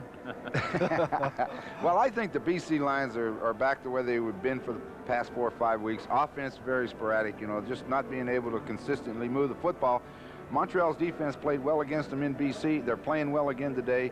The big key, as we talked about earlier, the 2 young quarterbacks of the Concord turned it over twice early, but it didn't get them down. They have come back, and now I think they are in better chance to control the game. Leo, would you agree? I think so, and I think the big thing was that option play that they put in there to change up the offense for the Concord a little bit. Here we're going to see that quarterback sneak that was questionable. The official on this side raised his hands and indicated touchdown. But somehow they feel that the ball was kicked loose, and they weren't awarded a touchdown and consequently kicked a field goal. Was he in? What do you think? It looked as though he may have been across that goal line, but obviously not in the view of the officials. The ball popped away, and the BC Lions recovered, but they were forced to settle for a field goal rather than a touchdown. Right now, let's return to CFL Control and Brian Williams. All right, thank you, Don Whitman. Tomorrow afternoon, there is one game in the CFL. The Saskatchewan Roughriders play in Toronto with Calgary winning. The Riders have to win. They trail the Stampeders by 5. The Argonauts in first place by 8 points. Stay with us. Lots more to come. The second half kickoff up next as we return from Montreal's Olympic Stadium.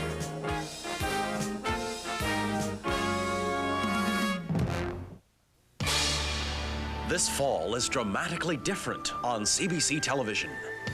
People have started talking. The forbidden love of 2 people. The rulers and the ruled. The last days of an empire. The jewel in the crown. I know what you're going to do. You're going to go away and be a soldier. The wars. Conflict between a mother's love and a son's duty. Are you going to win? Bitch. Backstretch. A fight to the finish, on and off the track.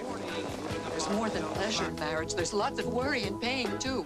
One family's struggle for a better life. The Tin Flute. How do you want me to help? I'm British subject and you're not Jewish. The true story of a hero who helped others escape from Nazi-occupied Europe.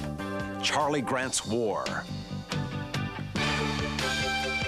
Great drama. Good evenings on CBC television. Well, I'm sure that at halftime, Coach Joe Galat told Nebraska rookie Turner Gill that he must continue doing the same thing over the final 30 minutes, and that is to run with the football. Use the option play. He has to move the ball. He can't afford to be dropping back to throw the football. He has to be rolling out and throwing it. Well, the thing is, Don, the last time we saw the Montreal play was in Hamilton, and he did not look very good at all. He looks a lot more relaxed today, and I think that's because he is running with the football. He's more at ease at the way he's played before in his career, and he feels more at ease running, Leo. You know, he's trying to do the same things that he did against Hamilton, but I again point to the fact that that option play that he's running has loosened up that BC defense to the extent that they're not penetrating like the Hamilton defense did to take away that sprint out stuff and roll out stuff that he's doing. One time they just dropped off the line of scrimmage and gave ground, and he ran it in for a touchdown. Well, before the BC Lions get this kickoff underway, we should point out that Miss Montreal Concord for 1984 was named at halftime, and the lovely lady is Teresa Giroir, who will represent the team in the Miss Grey Cup contest in 1984 in Edmonton. Terry Lyman on the kickoff return, putting his head down and driving to the 35-yard line. So that's where the Concord will scrimmage 1st and 10 to start this second half. Bernie Glear and Nelson Martin were both in on the stop. Statistically, in that first half, in terms of net offense, the BC Lions had the advantage, but the Montreal Concord had 5 more first downs. And Mac Moore, who was injured in that first half, has returned to that defensive tackle spot. The ball is fumbled on the exchange with quarterback Turner Gill. It popped away from Dwayne Wilson, but I believe Nick Araki got there to scoop it up on behalf of the Montreal Concord. A very lucky break there for Montreal. They turned it into an 8-yard gain. Yeah, watch it. It's a bad handoff. He never does have control of it. It's gone already, and they are very, very fortunate to get it back. Parker just misses it, and Araki gets that big frame of his in there and blocks out 5 yards, and he gets it. Nelson Martin, I think, was waiting for Parker to pick the ball up, and as a result didn't jump on it, and Nick Araki went in and split both of them and got the ball. On 2nd and 2, looking for the first down, and Terry Lyman is out across the 45-yard line. He was brought down by Tyrone Cruz and Andre Jones, but not before he got the first down. That's played about as well as you can play it from a linebacker position. They got the blocks made, and all he has to do is run through there, but that middle linebacker, Cruz, got to the hole at the same time, and that's all you can ask. You're not going to stop him for no gain. 1st and 10 from just outside the 45. Play just underway here in the second half. Montreal trailing by a single point. Pass drilled over the middle to Nick Araki. He'll be close to another first down at the midfield stripe. Defensed as well as you can. Konar was right there. Number 31 is right on top of Araki, but the ball is right there, and Nick gets those big hands on him, and it's in there. Going to get a good look at it when it comes back. Watch from the quarterback's position. Watch him drill it in there, but watch the throw. Konar has the hand there. It was body position. He just had his body turned between he and the defender, and there's no way that unless you go through him that you can get to the ball. Turner Gill on 2nd and inches. He keeps for the first down. The history of this BC Lion team, though, has been give you the 5-yard, give you the 10-yard, give you the 15-yard, and then take it away from you. And conceptually, you got to say that Donnie Matthews, being a defensive specialist, has done a tremendous job with this team. They've had all kind of injuries throughout the years that he's been the head coach the last couple of years, but they've always come up with a team concept on defense that's been very, very good. Newman goes out wide to the right. Todd Brown comes out to the left. A handoff straight ahead to Terry Lyman. He picked up just a couple of yards. Lyman is back in the lineup of the Montreal Concord after missing 4 games because of injury. Glenn Jackson was there on the stop. Glenn Jackson having another good game. He's been our Carling O'Keefe Defensive Player of the Game throughout the years on a couple occasions, and he's playing another strong game today. Well, he goes out of the ball game on 2nd and 9, and coming in is Ed Jones. 6 defensive backs now in there for the BC Lions as they anticipate a passing play. There is the pass, and it's complete to Harold Daly, and he continues on for the first down. It looked as though he was going to be stopped. I think the defensive back almost eased up. I think he thought he dropped the ball. He just pushed him. You know what I believe? I didn't think Larry Crawford even thought they'd throw the ball to him. He figured he had him covered, But take a look at it. He's trying to get off. Now he makes the break to the outside, and Crawford figures he's not going to throw the ball out there. He didn't really even try to tackle. I think he thought he was falling down when he caught it, and he just caught his balance and recovered and made enough yardage for the first down. And that's really all that matters. That's right. Get him home before it's all over with. There's the handoff to Dwayne Wilson. Wilson breaking through for a gain of 9. Jones and Nelson Martin stopped Dwayne Wilson. Very close to another Montreal first down. Well, that's that misdirection play where they start in one direction and then just hand back. It's almost like a draw, and they pull the lineman out, and he, for the first time all afternoon, has found a vacancy between tackle and tackle and just got through there. And if they can open up that middle, that could be the secret to winning this football game. Well, the coaching staff attempted to send in the short yardage offense, but it was waved off by Turner Gill. He gets the lineman first down. They took too long getting that short yardage team in there. If you're going to send them in there, get them in there. Otherwise, the quarterback takes one look, they're not coming, he calls the play. And he called a pretty good one. He gave the ball to Terry Lyman, and there's an injured BC Lion on the play. And if that's Crawford, they could be in real trouble. It is Larry Crawford who is down. He last year was chosen the outstanding defensive player in the CFL for the Rothman Star of the Week selections. But it appeared as though he perhaps was just winded or shaken up a little, but I would think from the way he's walking off that he'll be able to return. So now Ed Jones is into the ball game in his place.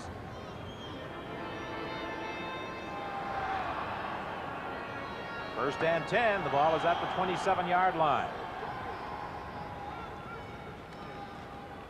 Handoff to Dwayne Wilson, and Wilson has another first down. Well, Coach Collette was saying before the ball game, if they could start one way and get Tyrone Cruz going that way and then wall him off and cut behind him, they'd be able to run inside, and that's what they've done so far 2 times in this quarter for the first time in the ball game.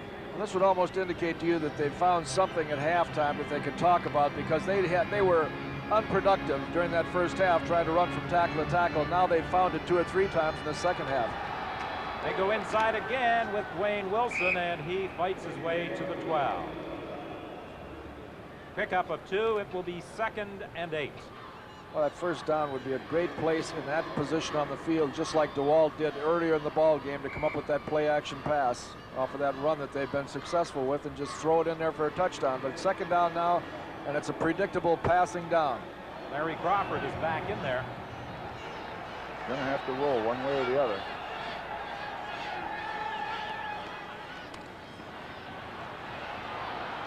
Gill passing for a first down to Dwayne Wilson as he gets inside the 10. Nelson Martin forced Wilson out of bounds, but it will be 1st and goal, although perhaps prematurely we have called a first down for the Concorde as they are asking for a measurement. Well, you see Wilson go in motion, and then he's just swing straight out of there, and that forces Nelson Martin to come a long way to cover him. Ball's well thrown, a good position, got his body between it, and he's right down close. It's a first down, Montreal. 1st and goal, Montreal from the 4-yard line. This has been a good drive that the Concorde have put together. A good spot right here for that quarterback draw, right? Well, take a couple steps backwards and step right up inside if you can get those linebackers out of there. Yeah, I don't know if you can get them out of here down there. BC likes to play man-to-man and blitz you down here. Let's see what they do. If they don't blitz you, you got a shot at it. First and goal, the rollout action. He has some interference out there, but penetration was made by Kevin Konar to break it up, and then Tyrone Cruz came over to help out. Well, he had about 5 red jerseys out in front of him, though. He sure did. He had a convoy done, and he lost patience and turned it up inside. If he stayed on the outside of that convoy, I think he would have walked in the end zone. You know, Kevin Konar's played a fine game today. He made the first fumble. He caused the first fumble to set up a touchdown, and he's made a couple big plays for him throughout the afternoon. 2nd and goal from the 4-yard line. Gill rolling to his left this time. He's got the same situation, trying to go outside, and he is stopped at the 2-yard line. That time, had he cut in, I think he might have made it. On the previous play, he had to go wide. That was run all the way. There wasn't any doubt about it. His receiver, number 16, is down the field already throwing blocks for him. Don Newman's in the end zone blocking, so he wasn't looking for the ball. Well, Joe Galat obviously is going with it, but take a look. I think if he had cut inside, he might have made it. What do you think? I don't think that he didn't see that one blocker pick up that linebacker. Coming inside. Had he saw that blocker pick up that linebacker, it was wide open on the inside. Now, I don't know about this call right here. He's going to run again. Third down and 2 yards to go. They're gambling on third down, rolling to his right. He has to outrun Tyrone Cruz. There's the pass, touchdown! Nick Araki. That was not a pass. That was a designed run. Nick Araki saw he wasn't going to make it. Turner Gill knew he wasn't going to make it. And Araki went to an open spot and Gill found him. Well, that was shades of the same type of a play that Nebraska failed on last year to win the national championship against the University of Miami. Although it was a power pass to the outside or an action pass to the outside last year. This year, he rolled to his right. The guy that was in the flat, instead of turning out to the flat, you'll see it right here. He rolls to his right, and Nick Araki checks off and comes back in the middle. He throws against the grain, right back in there to Araki, and Araki was wide open. And the point after by Don Sweet, and the Montreal Concord have the lead with 7 minutes and 16 seconds remaining in the third quarter, and we'll be back with the Montreal kickoff after this. The Pope in Canada. Follow the tour with CBC Radio or see it all on CBC Television. Music, art, and dance are alive this fall on CBC Television. Oscar Peterson, Michel Legrand, and Claude Bolling in a once-in-a-lifetime concert called Grand Piano. Exploring the field is part of both my art and my nature. An exploration of the art of Robert Bateman and the work of one of the 20th century's greatest sculptors, Henry Moore's A Family of Man, the artistry of a genius. And the group of sevens, A.J. Casson, shares his secrets. I think what makes a good artist is to be an individual. And a tribute to a legend, ballerina Anna Pavlova. Take a good look at the arts on CBC Television. Well, Nick Araki, number 79, certainly was in the right position at the right time, accepting that throw for his 5th touchdown of the year. A big touchdown for Montreal as it puts them in the lead for the first time since early in the ball game. And again, McGrath attempting to aim that kickoff. This time it's fielded on a hop by Darnell Clash, and he gets it back to the 37-yard line. You may recall just before the end of the first half, he was able to find the hole between those two kickoff return specialists. But this time, Clash fielded it on the hop and brought it back to the 36, a run back of 20 yards. You know, Don, the Concord used up over half the third quarter on that one drive, 13 plays. And I'll tell you, when you run 13 plays and still score, you've done something. Well, the BC Lions have only had 6 first downs in the ball game. They'll get another here with Robinson out to the 48-yard line. And especially when you're a rookie quarterback, Ron, if you can handle that ball 13 times on a sustained drive for 75 yards without making a mistake, you're arriving. Actually, he made a mistake on the very first play of that drive where the ball was fumbled by Dwayne Wilson. Right. And fortunately for the Concord, Araki was able to scoop it up. Well, they gave DeWalt an awful lot of time on that particular play and allowed Robinson to go down there and find a hole. Back to the live action. There's the pass on the sidelines. And a man running with that ball, fumbling it is Tolomu, and it's picked up in midair by Vince Faison. Faison still going all the way back to the 25-yard line. Well, there was a case of second effort going against David Tolomu, as in struggling for additional yardage, he had the ball popped away into the hands of Vince Faison, and the Concord will take over 1st and 10 at the 26th of BC.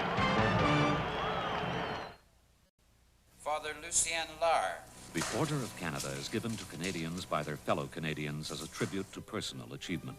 Father Larry's love of humanity led him to found the Bosco Home in Regina for adolescents suffering from drug abuse and emotional problems. Stricken by polio at an early age, Father Larry taught himself to walk and went on to complete extensive university studies. Father Larry's Bosco Home has succeeded beyond measure in restoring troubled young people to their rightful place in society. The Order of Canada, something for all Canadians to be proud of. In just 2 years since its introduction, this compact pickup has leapt ahead of all its competitors, overtaken the imports, overtaken the domestics. Ford Ranger, now #1 in compact pickups. #1 in sales. In North America, Ranger outsells Chevy S10, Toyota, and Nissan. #1 in quality. Owner survey shows no one beats Ranger, import or domestic. And now Ranger is #1 in price, lowest of any compact pickup. Ford Ranger, #1 in quality, sales, and value. And built Ford tough. Well, we'll see DeWalt roll to his left. Lumo or whatever he is, he goes out, catches it, makes a good move right here. Now this is when you said second effort goes against you. The ball just pops up in the air and right into Faison's hand. Well, that's a great break for the Concorde because they're in good field position with a 6-point lead and a chance to add to it. And you know, you let that young guy Gil get started, he can be awful tough. Boy, Faison, for a defensive back that hadn't been a punt returner or anything, knows what to do with that ball. Handoff inside, and there is no running room as Ron Churka stood his ground at the defensive tackle spot. Vince Faison having some equipment adjusted at that Montreal Concorde bench. Both he and John Pointer previously played with the Winnipeg Blue Bombers, attempted to make it in the National Football League, both with the Green Bay Packers. And interestingly enough, both came back to the CFL in the employ of the Montreal Concorde. I bet he rolls to the wide side of the field, Ron. Great job back.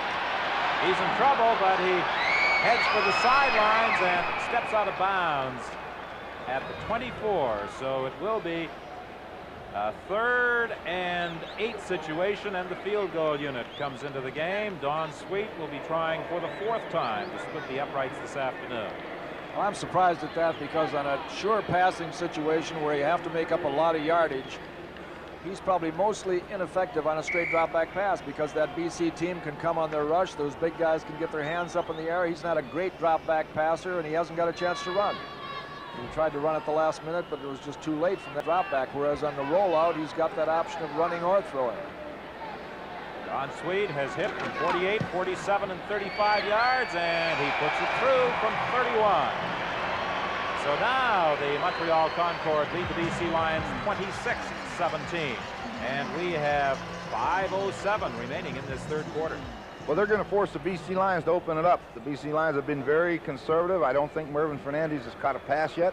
They're going to have to open this thing up offensively because the defense of the Concorde is dictating to BC right now. They're not allowing them anything. Well, Coach Galab had indicated that the defensive alignment they would try and use on Fernandez was to roll up on him with that defensive back.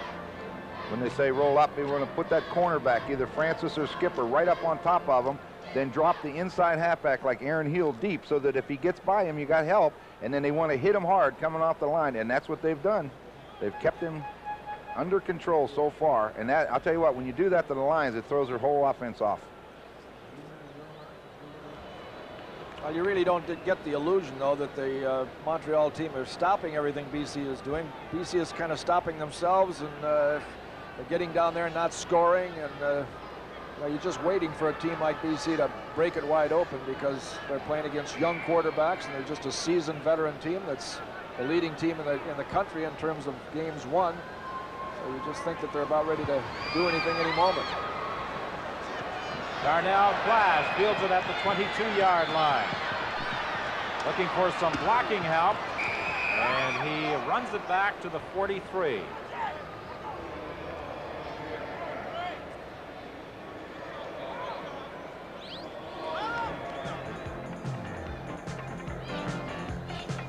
Next Saturday, live from Toronto on CBC Sports Weekend, you'll see the Seagram Cup Stakes. That's live on Sports Weekend next Saturday. First and 10. Roy DeWalt throwing it over the middle to John Henry White. Stopped a yard short of the first down by middle linebacker Paul Gray. Now, Ron, you were pointing out before that we haven't seen too much to Fernandez. That's understandable. They've got double covering him, but he'll still get loose somewhere along the line. But we haven't seen much of John Henry White either. And both of these guys have been great contributors to the overall success of that football team. Yeah, all we saw John Henry do really was catch that touchdown pass from the 4-yard line on the play-action fake. Outside of that, he hasn't touched the ball too much. about a play-action pass here on 2nd and 1. Not a bad idea. Going to go one-on-one with Murray. Penalty flag on the play. Pass incomplete. It was Andre Francis defending against Mervyn Fernandez. There was also a penalty flag on the play. Andre Francis, in his 2nd year in the CFL, has developed into one of the better cornerbacks in the league. Boy, sure has. We've done 3 or 4 of their games this year. He's played well in every one of them, and he's the kind of guy that's going to get better all the time. He's not very big. That's what surprised me. He doesn't have the tall, rangy size that a lot of them like say, Ray Odom's in Calgary. He's kind of a short guy, but I'll tell you, he gets up there and gets the job done. The penalty against the BC Lions, and penalties have certainly hurt the Lions this afternoon. Let's listen to referee Lauren Woods. Holding. DC number 20. First down repeated. There's something John Henry White did this afternoon. He won't be too proud of that one. So now it's 2nd and 11. Armour is wide left. Fernandez could be the first receiver in the CFL this year to go over 1,000 yards, but so far this afternoon he has not had a chance. And Roy DeWald is buried back at the 36-yard line. Doug Scott was the first man through. Boy, they did that with a 4-man rush, Leo. They really put the pressure on him inside. Armstrong and Doug Scott both coming in there. Did a good job of containing. At the last minute there, DeWalt was going to throw the ball, and the only guy out there to throw to was Leonhard. And Leonhard gave me rub off. He said, I don't want that ball. So he pulled it down and took the licking. Oh, you see him going back in the pocket. Watch how fast he collapses around him. Force him to step up, then bang. Down go. See Leonhard standing out there? Offensively, the BC Lions haven't really put it all together this afternoon. Preston Young on this 3rd down punt return. A good boot by Lou Pasaglia of 45 yards, and Young runs it back to the 37-yard line. And the Montreal Concorde, after that 6-yard return, will be 1st and 10 when we come back to Olympic Stadium. Now you can find out everything about lotteries where you see this Lottery Ticket Center sign. These locations, specially selected because of their knowledgeable and trained staff, have all the winning numbers, even if your ticket is 1 year old, and will cash small and medium prizes on all the games they sell. So visit your nearest Lottery Ticket Center. Pick up a copy of Luck Magazine and read about lottery winners and what's coming on your favorite games. Lottery Ticket Centers, your sales and information centers.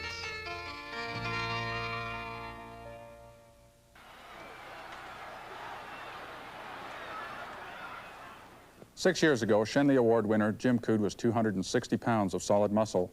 Today, at 92 pounds, he is dying from one of muscular dystrophy's 40 diseases. MD is incurable and can be fatal. MD can strike at any age, but most of its victims are kids who won't get a shot at fame like Jim did. These kids deserve a chance to grow. Give them that chance. Please give and let live.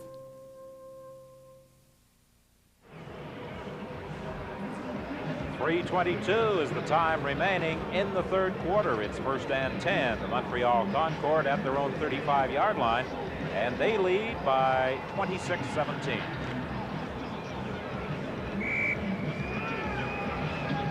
Early in the ball game, the 15,000-plus fans at Olympic Stadium were booing the young quarterback Turner Gill, but they have been cheering the young man from Nebraska over the past 35 minutes or so of this ball game. Terry Lyman, the ball carrier, he was stopped by Ron Chirkus. And when you start running the ball well, throwing it effectively, that quickly turns the boos into cheers. The last time they booed him, he ran the next play for about 25 yards, and he hasn't been booed since. 2nd and 5.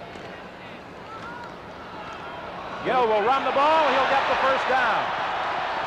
Diving across the 50 to the 51-yard line. There's that middle opening up. He starts back and looks like he's going to roll to his right. And when he does this, it changes the rush routes. He starts back and looks to his right, and then he comes right back up the middle, right back to his left there. And there's nothing over there over the right offensive or the left offensive guard. There's a hole wide open. He makes his first down. Now he's got 3 things he can do now. He can run the option, or he can run that inside game effectively, or he can roll out. He gives it to Dwayne Wilson, who picked up just 1 yard. It will be 2nd and 9. Joe Galat from the sidelines must be saying the last time we had the ball, we kept it 13 minutes, and they're not going to beat us as long as we can keep it away from them. I don't think they kept it 13, Leo. 7 minutes and 40-some seconds. They 13 plays. 13 plays. That's right, Don. Statistic: 18 first downs to 7 first downs for the BC Lions, and that tells something of a story. 2nd and 9. Straight drop back, Iraqi the receiver. Touchdown!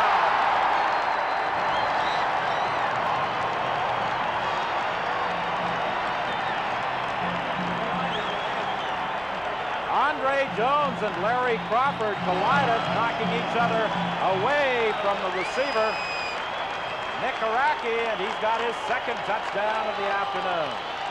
Everything's happened to the BC Lions.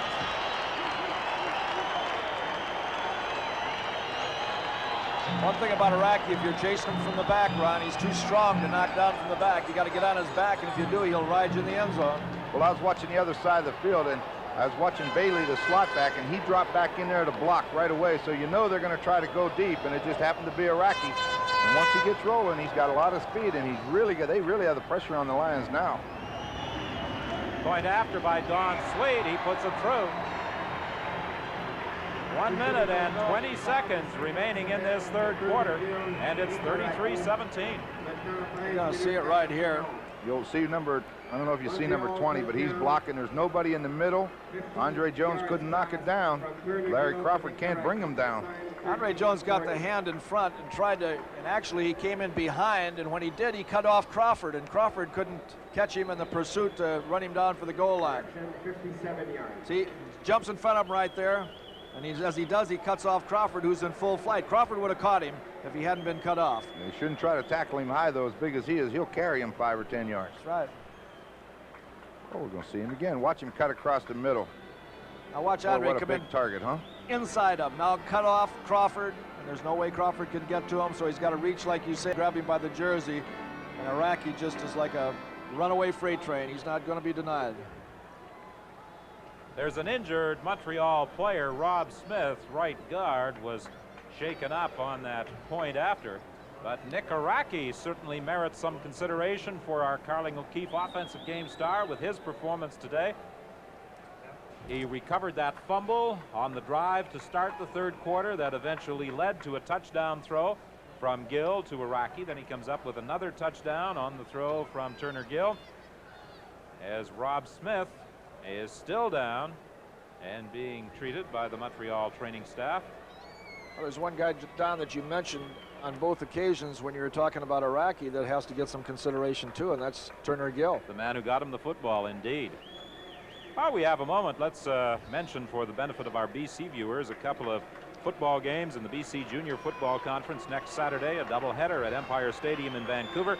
In the opening game at 5:30, the Renfrew Trojans will take on the Richmond Raiders, while at 8 o'clock, the Vancouver Marilomas tangle with the Okanagan Sun. The Okanagan Sun play out of Kelowna, and Kelowna this year will be the site of the Canadian Junior Football League Championship. They've got quite a week planned for Kelowna. They're calling it Sunfair 84. And of course, it will culminate in the Canadian Junior Football Championship game. Nick Iraqi with 6 touchdowns now on the season. Not a bad average, 14.6 yards per catch. That's a great average for a tight end, and that's about what he is. When he gets in the middle, he's a great target to throw to. Should mention that Canadian Junior Championship game in Kelowna on the 10th of November. Nick Iraqi is what you might refer to as an endangered species. Not very many tight ends left. Flash on the return, gets it out to the 24-yard line, a run back of 14 yards after a 55-yard kick by Jerry McGrath. And this program is copyrighted and is strictly for the private use of our audience. Any reproduction, retransmission, or exhibition in whole or in part without the express written consent of the Canadian Broadcasting Corporation is strictly prohibited. 1st and 10 from the 24. We're moving into the final minute in this 3rd quarter. DeWalt flipping it over the middle to John Henry White, and he gets to the 45. Well, we talked about White before. There's just so often that you can deny he or Merv Fernandez, and if they're going to win this ball game, White and Fernandez are going to have something to do with it. What the BC Lions are just not getting anything deep. With Robinson going deep, all these guys, then the back swings out, and John Henry just comes right underneath the linebacker, and he's wide open coming through there. You see him open. There's nothing to it when he gets that open, but the Concord are going to be sitting deep right now, not allowing any big, long plays. That's the thing that can hurt them right now. Procedure called against the British Columbia Lions. And what? we have mentioned a couple of times how penalties have hurt this team today, and this 5-yard assessment will make it a 1st and 15 play now from the 39. Procedure. BC 21. First down repeated. Pancras. 70 yards assessed so far against BC via the flag.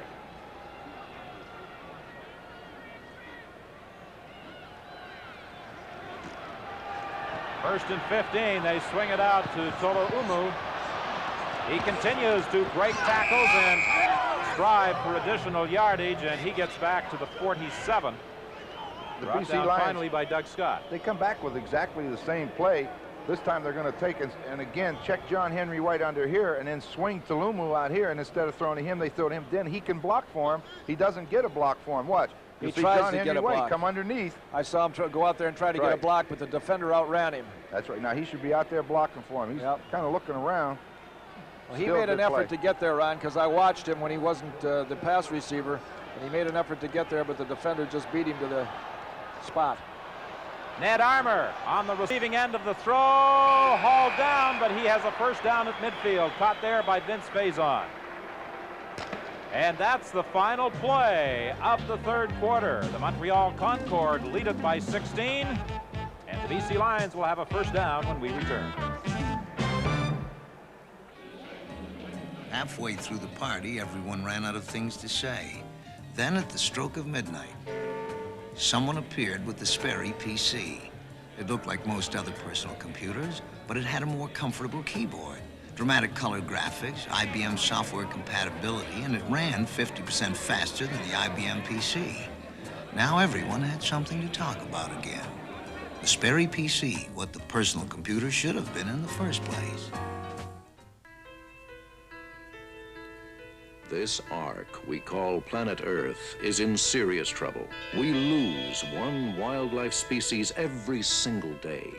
By the end of the 80s, it could be one an hour. In Canada, 15 wildlife species are on the brink of extinction, and the list is growing. Contribute to the World Wildlife Fund today. We'll see that every single cent saves wildlife. Well, for a long time this afternoon, while the Montreal Concord had the edge in first downs, the BC Lions had more yards in total offense, but that has changed. Montreal now has 259 yards, and that's 40 more than British Columbia, and they also lead by 16 points. And again, we point out how penalties have definitely hurt the BC Lions this afternoon. Head coach Joe Galat. He has to be pleased with the way his team has performed so far, particularly the young quarterback. Mervyn Fernandez caught by Harry Skipper. A fine defensive play by the Montreal cornerback. Well, that's a great defensive play. That's just like a little quick screen to the flanker. They send it back across in motion to help out, and then they hit Fernandez. He tries to run, but boy, did Skipper come up there in a hurry. Don Matthews is to be concerned about the lack of offense of his team this afternoon.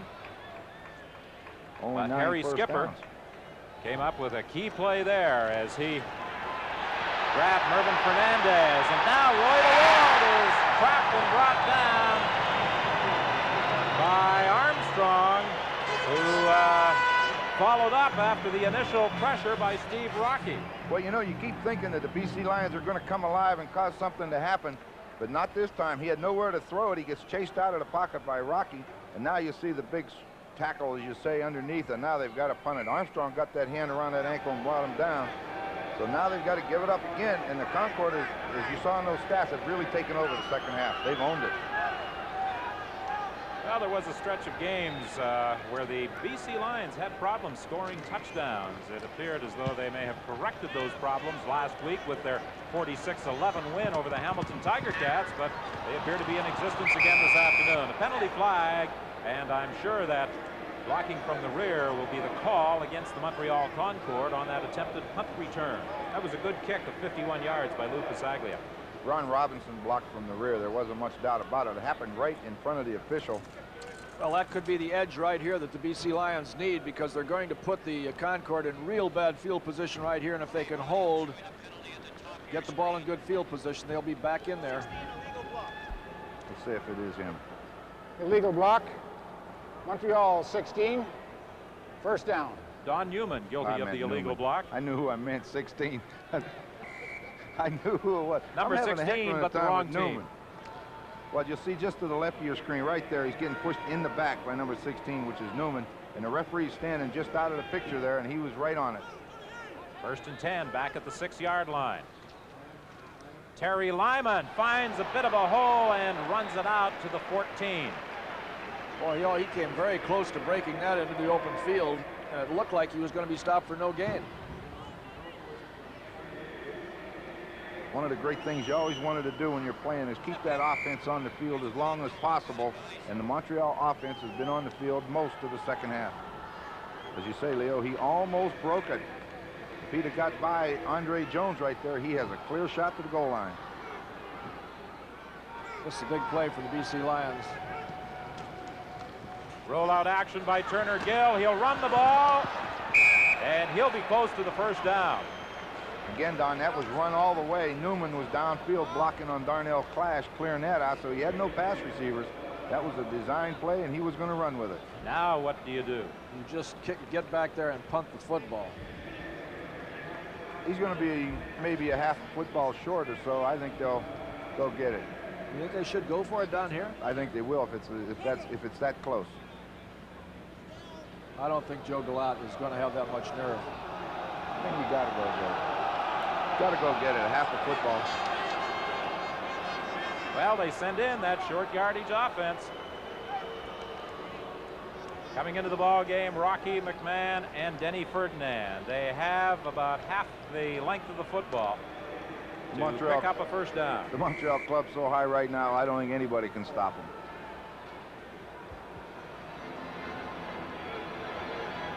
This could be the ball game or a key play in determining the outcome right here. Turner Gill should have it. Let's see where they mark it. He headed off to the left side, and he followed the two big guys over on the left side, Lloyd Fairbanks and Miles Gurrell. Fairbanks 6'4", 240, Miles Gurrell 6'8", 300 pounds. Yeah, they can clear a path for you. You only needed a half a step. It's not a good call. Great call. Yeah. That's how coaches go into the insurance business.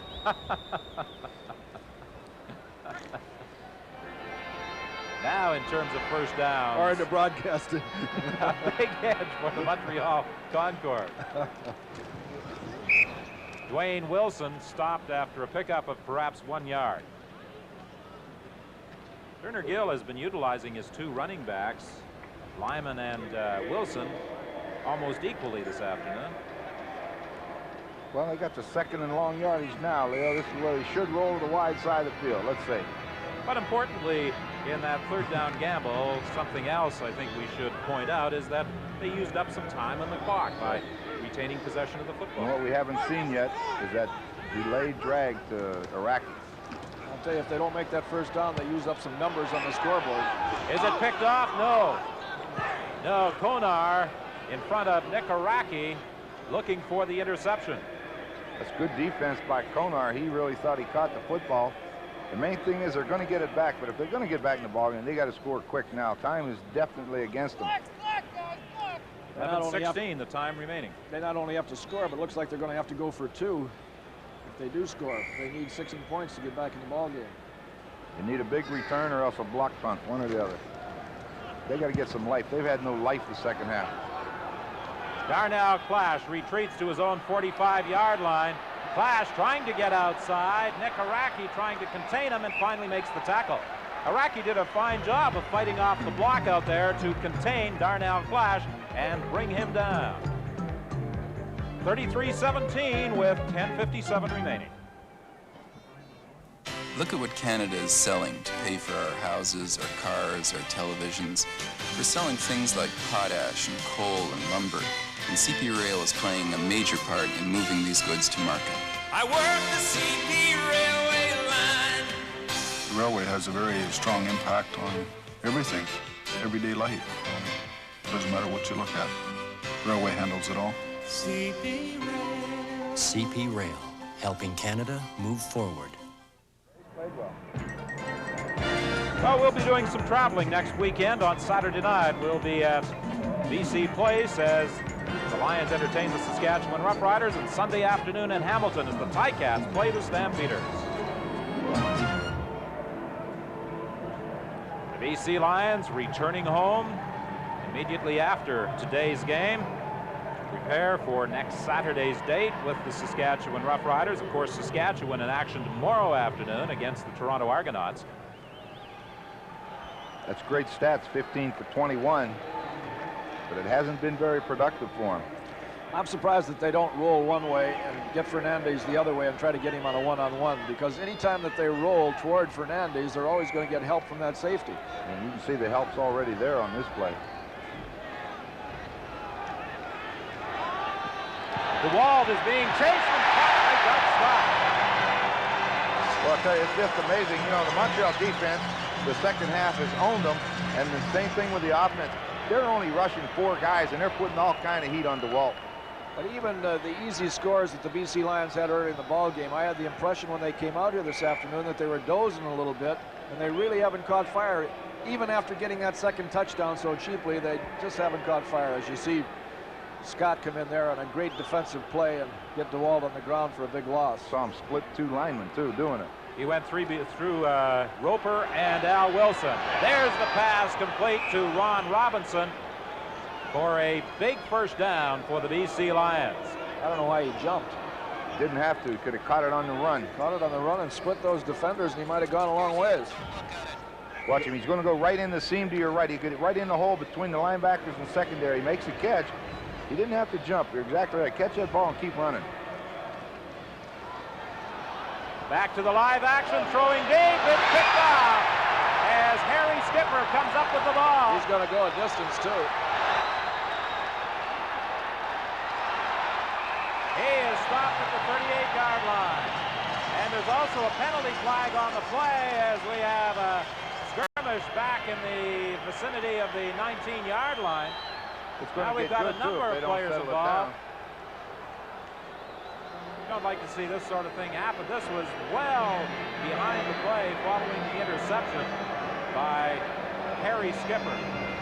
That ball by DeWalt was well over the intended receiver. Ronnie Robinson was going down the seam, the same pattern, and he tried to go deep with it. And Robinson either got knocked down or tripped, but he went onto the ground, and then it was overthrown. We have 9 minutes and 33 seconds remaining in the ball game. Let's hope there's no ejections. Did you know that there are 4 ways to play Lotto 649 and Lotto West? In person, you pick your own favorite numbers. By subscription, the numbers you choose are automatically played for 13 weeks or more. Combination play, an easy way to play different predictions on one ticket. I'll have a 649 and a Lotto West Quick Pick, please. And Quick Pick, where the machine randomly picks numbers for you. Whichever way you play, you'll find them only at your lottery ticket center.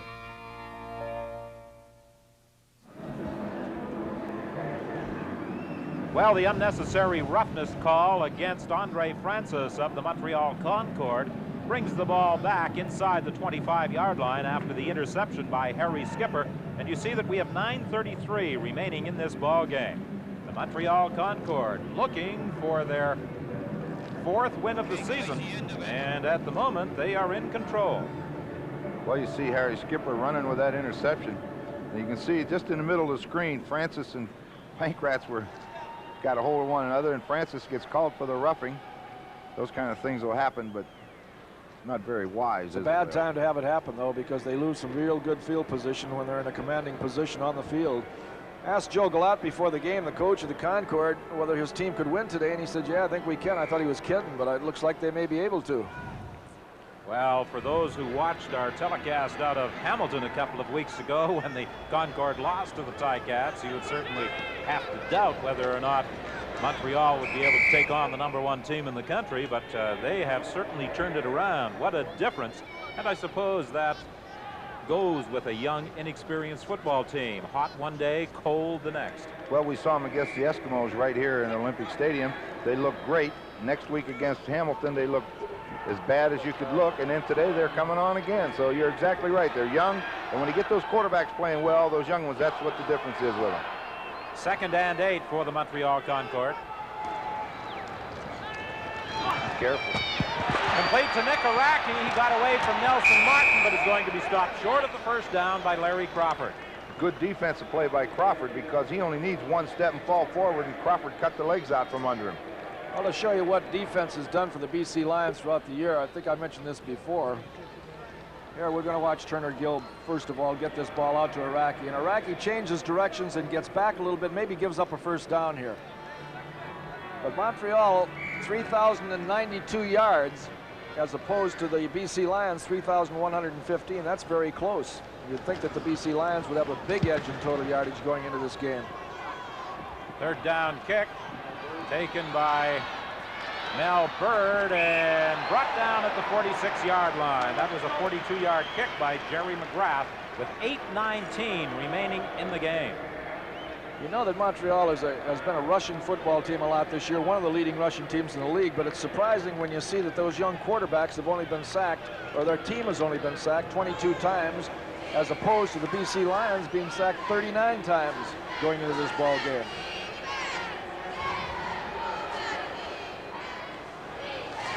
First and 10 from the 46. DeWalt to Ned Armour, hit immediately by Harry Skipper. Let's give him some consideration for that Carling O'Keefe Defensive Game Star Award. Boy, he's having a great game. University of South Carolina Gamecock. Every time they've thrown the ball in his direction, even if it's been completed, he has put a hit on him. He hit Pankratz early. He put Fernandez on his back. Now watch him again. Bang, hits Ned Armour. He's arriving the same time the ball. The two corners for the Concord have just done an outstanding job today. Boy, he hit that Pankratz early in the ball game. 2nd and 3. Roy DeWalt is caught and tripped up by Paul Martin. Well, I'll guarantee you this. That was a missed handoff, because DeWalt's not going to run the football, especially with still suffering a little bit from that ankle. He just misses his handoff, and as a result, he's going to be forced to give up the ball. I really believe I might have to think about going after it. I'm just wondering. There's the play. There it is. When you're thinking about going after something, he missed John Henry White. John Henry White's in there blocking. Doesn't look like he knew he was going to get the ball at all. It must have been Tolomo that was supposed to get the ball. Well, what would you think about going to Tim Cohen as your quarterback, Ron? I'd have to do something. With 7 minutes left, number one, I wouldn't be kicking the football right now. Down 16 points. And they aren't going to kick it. The direct snap. John Henry White will not make it. This Montreal team has played superb defensive football this afternoon. 6:58 is the time remaining, and the Concord will take over in BC territory. Ducks around the globe. In Canada, the United States, and Mexico. In Canada, Ducks Unlimited is busy building marshlands for ducks to come home to. Because every year, ducks instinctively fly south. Why? Why not? Ducks Unlimited works internationally to provide good homes for ducks everywhere. Ducks Unlimited. 2 ducks in every home. No, 2 homes for every duck. Conserving wetlands for wildlife. Well, this is what's happening next week in the Canadian Football League. Games in Ottawa, Montreal, Vancouver, and Hamilton. And on CBC television, you'll see Saskatchewan at BC Saturday night, Calgary at Hamilton on Sunday. And it's 33-17 here at Olympic Stadium in Montreal with 6 minutes and 58 seconds remaining. Well, as far as Game Star selections are concerned, there are a number of candidates on the roster of the Montreal Concord. There are a number of BC players who could earn that distinction as well, but The Montreal Concordes are leading by 33-17, and they have had some great individual performances. As we see the Montreal cheerleading contingent, certainly with something to react to this afternoon. This is Dwayne Wilson. Fine run inside the 40-yard line, first down. For a moment, I thought we were seeing a preview there of the Michael Jackson concert that takes place here at Olympic Stadium on Sunday and Monday. There's a flag down out there, Don. I don't know whether it's thrown by mistake or dropped by the official. No, they're bringing it back. That will wipe out a good run by Dwayne Wilson. Well, when you're hot, you're hot. Montreal are getting hot.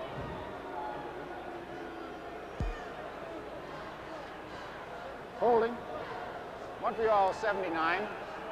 First down repeated.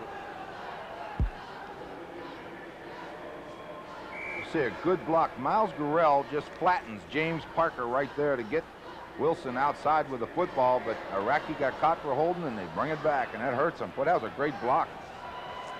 Claude Gurrell, he can block out the sun as big as he is. First and 20. Pass is incomplete. Off the fingertips of Dwayne Wilson, and it almost deflected into the hands of Nelson Martin. It's a well-thrown football by Turner Gill. He had Bailey just cruising across the middle, and he just couldn't hold on to it. The rookie out of Nebraska, an All-American shortstop, drafted by the Chicago White Sox. Tremendous athletic ability. Well, I think if you're talking about the BC Lions, if you see the end of this play, he should have caught it right in his hands. Dropped it, and plays like that can break down the consistency of a drive. And if BC gets the ball, they still have plenty of time. Second and 20. Over the middle, complete. Dwayne Wilson again, but he is about 8 yards short of the first down, in the grasp of Ed Jones. Came right back with exactly the same play, but a different receiver. He brought Wilson out of there and circled him back across the middle, and he was wide open. Now we're talking about the BC Lions. They're a big play team, and when they're not making big plays, they've got to depend on their defense to win for them. And as an indication of that, Montreal with 170 first downs going into this ball game had more first downs than BC had. BC had 169. That's perhaps the best kick of the day by Jerry McGrath. There are penalty flags on the play. They were on the turf before the ball was even kicked. There's got to be too many men on the field, because that's what thing they throw when they're back there. That referee or whoever it is back there, that's what his job is. Well, that's another mistake by the Lions.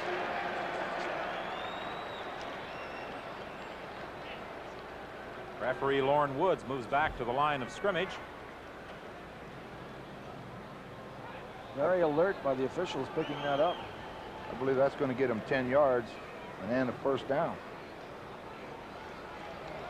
That will be a Montreal first down with the ball at the 43-yard line. And again, we reiterate an earlier statement of how costly penalties have been this afternoon to the Lions. Too many men. BC, first down. Well, we've said this a lot of times during the season, but if you're a team like the BC Lions that have won so many games and have played so well, you can't afford to lose a football game to a team that you should beat. And that's what they're doing out here this afternoon. They should beat the Concord. First and 10 from the 42-yard line, and Dwayne Wilson is tripped up. A loss on the play of a couple of yards as the penetration was made by Tyrone Cruz, the middle linebacker. He's had a strong game. Well, that was an excellent play by Cruz, because Miles Gurrell was leading the ball carrier, but Cruz just got underneath him. If you watch the ball, a quarterback will split. The tackle will come this way, but he's going to get a great play by this linebacker, and he gets underneath the Gurrell, and Gurrell's so big he can't get down there to hit him. But watch him coming through the hole, right underneath him, makes the tackle. That's what that middle linebacker is supposed to do, and Cruz is a good one. Drop play, fumbled by Wilson, recovered by the BC Lions. Kevin Konar has the ball, pitches it out, and Darnell Clash is brought down at the 44-yard line. I don't know about the wisdom of that on the part of Kevin Konar. There are penalty flags as well, as he pitched it out just as he was being tackled. Yeah, he pitched it the to Martin. Parker made the tackle on the draw. He is quick. I think you're going to see that Parker was called for a late hit on one of the Montreal players here, which would have been another dumb play. Roughing against the BC Lions. So although the BC Lions get the football, they will be moved back towards their goal area to start this series. There goes Parker. Major foul, unnecessary roughness, BC number 40, first down. Well, that's amazing because he made the tackle and then got up. Watch the draw right here. Now watch number 40 come in and make the hit. Now the ball's fumbled. Parker jumps up and gets into the action and gets called for roughing. He's hustling, but a little bit. You know what he did, though? He grabbed a hold of the ball carrier and didn't let him get to the fumble, and the ball carrier kicked at him, and then Parker got up and pushed the ball carrier, and Parker got the penalty. Over the middle to John Henry White, close to a first down, hit by John Pointer. We have 4:09 remaining in the game, 33-17. The Montreal Concorde lead the BC Lions, and there's an injured Montreal Concorde. Andre Francis, way downfield, cramp, appears to have a cramp, as DeWalt is going to take advantage of this injury timeout to go over and talk to his head coach, Don Matthews. The measurement reveals a BC first down. Well, when you're a back like John Henry White, and you know late in the game, yeah, you can see the way they're pushing up on the toe. It's probably a cramp, and they'll get that out of there in a minute. But you know they're going to drop back. Lancaster. Those linebackers are going to be back there at least 10 yards, and when you throw the ball that far downfield, they're going to take a hit when they catch it, and they sure did. Let's see if we can see where that cramp hits him. You see him hopping around right now. It already hit.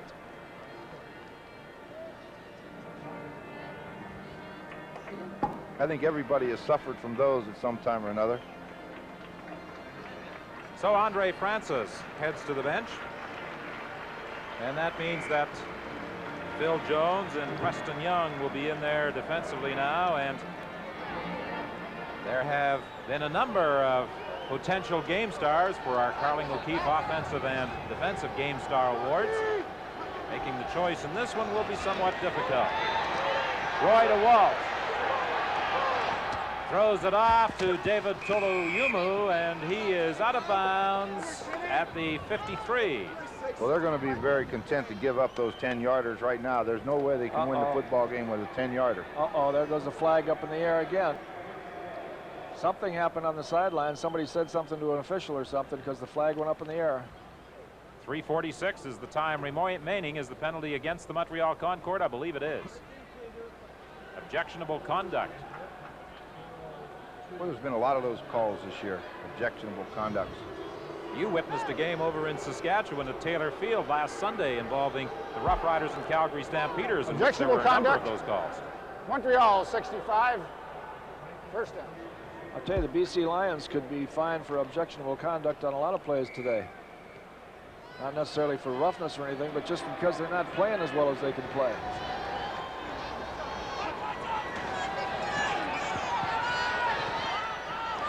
Pass incomplete. It was intended for Ned Armour. Aaron Hill was defending against him. It will be 2nd and 10 from the 46. Just delivered that ball awful high, and Armour might be tall, but he wasn't that tall. Aaron Hill's out on the corner now in place of Francis, so they thought they'd try to go at him, and it didn't work there either.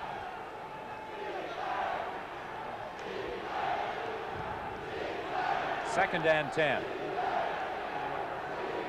Hernandez wide to the right.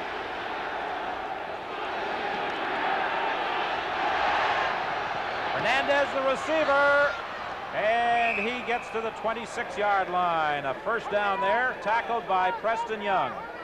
You notice, though, Ron, the BC team are just kind of lackadaisically getting back in the huddle now and looking like they're 20 points ahead instead of 16 behind. They just clear Robinson down the seam and turn Fernandez on a little in pattern to the inside, makes a catch. But you're exactly right in what you say. They should be hustling around right now. They're losing. That's right. DeWalt should be getting them in the huddle and really moving them. 3:03 is the time remaining in the ball game. Thinking here has changed from let's get a lot out to let's get the best out. At Ford, we've made quality job one. We're producing the highest quality of all major North American manufacturers. I've owned a lot of cars in my lifetime, but this Tempo has to have the best quality and workmanship of any car I've ever seen. Driving is believing. Better and better, see what we've done at Ford. Quality is job one. Ford, I'm a believer.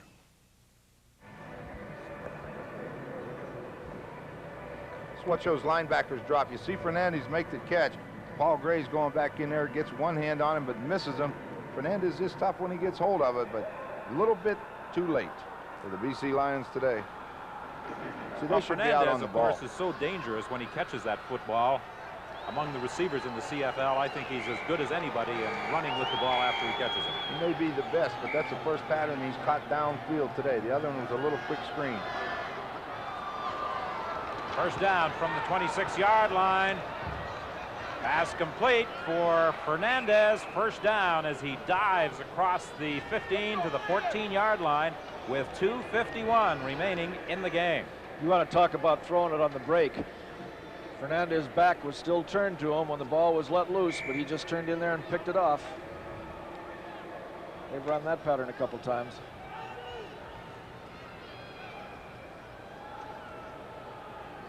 First and 10 now from the 13. Over the middle, incomplete. Robinson went up for that ball. I think it was intended for Fernandez, and Fernandez was in the clear. Would have had the touchdown. Somebody run a wrong pattern. You don't run a post pattern behind a guy that's running a hook. Now somebody's wrong, and Fernandez was open. Unless you run it deep behind. Oh yeah, you better be real deep. So it's second and 10. 2:34 the time remaining. 33-17 the score in favor of Montreal.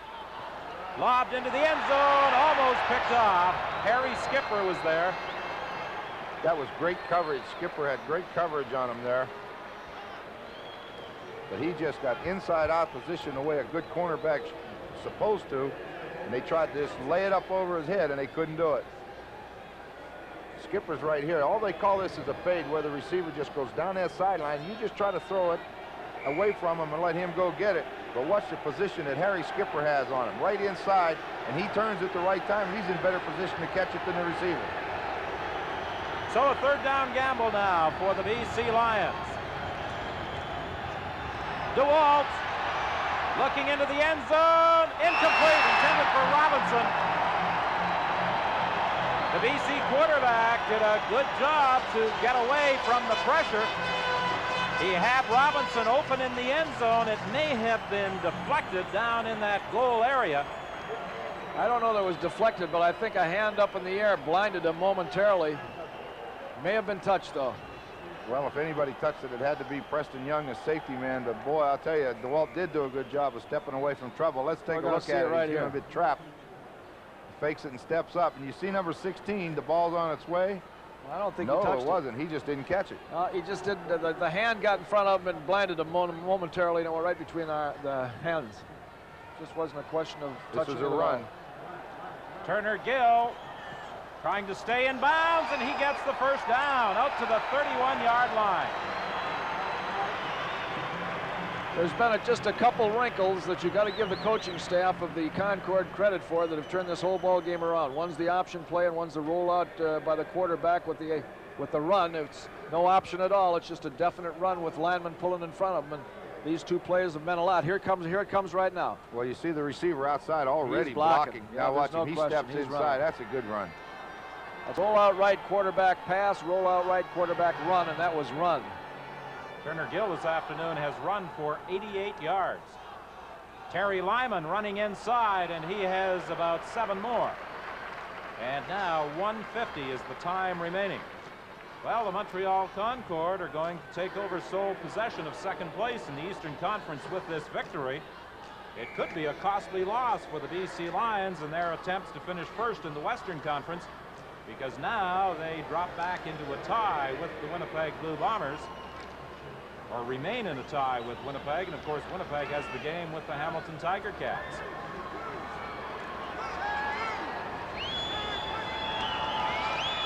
Here he goes again. That's definitely a run there too. And he's got another first down. Kevin Konar came over to make the tackle. Well, the Montreal Concorde will certainly get a lift from this one, and they'll need it because they take on the Winnipeg Blue Bombers right here at Olympic Stadium next weekend. Well, I think this is an offense that's more to Turner Gill's liking. He's an excellent athlete. He runs well, and when he's running well, he can throw well because he puts a little bit of pressure on that secondary. Well, Leo, you called the shot again in our pregame setup. We said the key would be the play of the rookie quarterbacks, Turner Gill and Steve Smith, if in fact Gill had some problems. He hasn't had those problems. Well, I attribute his success this afternoon again to the new wrinkles that were put into the offense. That's a great advantage to him, but with the young quarterbacks like Turner Gill and Steve Smith, consistency is the important thing. And they're predictably unpredictable. Against Hamilton just a couple weeks back, they looked about as bad as they could possibly look. Today they look as good as they could possibly look. They've got to get consistency before this team can make it in the playoffs, Ron. Yeah, that's for sure. Consistency is the key. 40 seconds remaining as Terry Lyman runs the football up to the 53-yard line, and there's the indication from Miles Garrell that they're about a yard short of a first down. Well, Tyrone Cruz made a great play on that, or he's going to get a lot of yards. 37 seconds remaining. Last week, or 2 weeks ago, I should say, in the last game against the Hamilton Tiger Cats, the quarterbacks did not run the football, which Joe Galat wanted them to do. And I'm sure in the 2 weeks since that last game, they had the break, of course, on the schedule, that Galat has been stressing the importance of running that football. Well, I think what he was doing in the previous games, he had the option to run there off of a pass play. He took it away from him, and it's a designed run. There's no receivers. You don't give him much choice then. There's no one to throw it to. Well, the fans react unfavorably. They thought on 3rd and 1 that the Concorde should have been gambling, but I agree with that call by Galat. You send in the punting unit, and McGrath used up more than the allotted 20 seconds for a time count violation. Time count violation. Montreal number 3. Well, when you talk about a performance out here this afternoon, Gill has run 16 times for 93 yards, almost got to that 100 yards, and on his passing, he's 17 for 25 for 161 yards. That's a real afternoon for the rookie. 3rd down punt by McGrath. Taken by Darnell Clash, and he's forced out of bounds by Aaron Hill. So we have just 5 seconds remaining, and the Montreal Concorde are going to move into sole possession of 2nd place in the Eastern Conference, and they'll also have a game in hand on the Ottawa Roughriders. And it's a very happy group at that Montreal Concorde bench. Head coach Joe Galat grinning from ear to ear, and well, he should. He came into this one with a good game plan. His quarterbacks executed it, and the Montreal Concorde now have a leg up in the chase for 2nd place in the Eastern Conference. The ball throwing to the sidelines. Fernandez makes the catch at the 31-yard line, but just 1 second remains on the clock.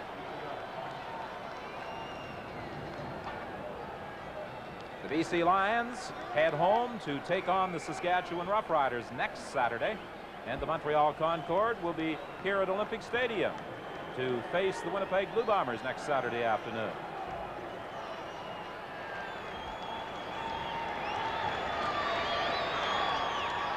Mervyn Fernandez on the sidelines, incomplete, and that's the ball game.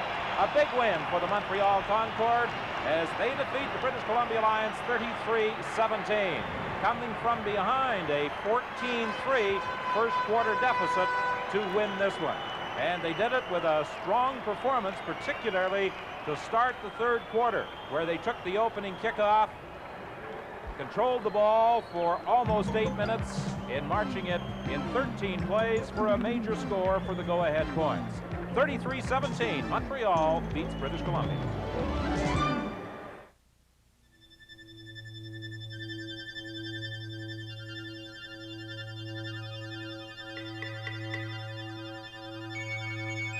Parkinson's disease can make an adult more helpless than a child. it hits 1 in every 200 Canadians over the age of 40. If you think it could be you or someone in your family, contact the Parkinson Foundation for help.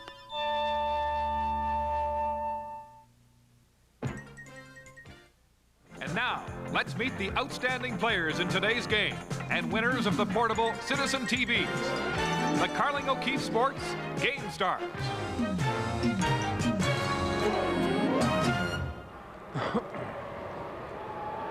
And Turner Gill is the Carling O'Keefe offensive game star. Harry Skipper, the defensive game star. But let's talk to the man who directed this Montreal Concorde offense, Turner Gill. Turner, early in the ball game, you seem to have a few problems, but you stuck with the game plan, it appeared, and with that rollout action, you were able to put points on the board.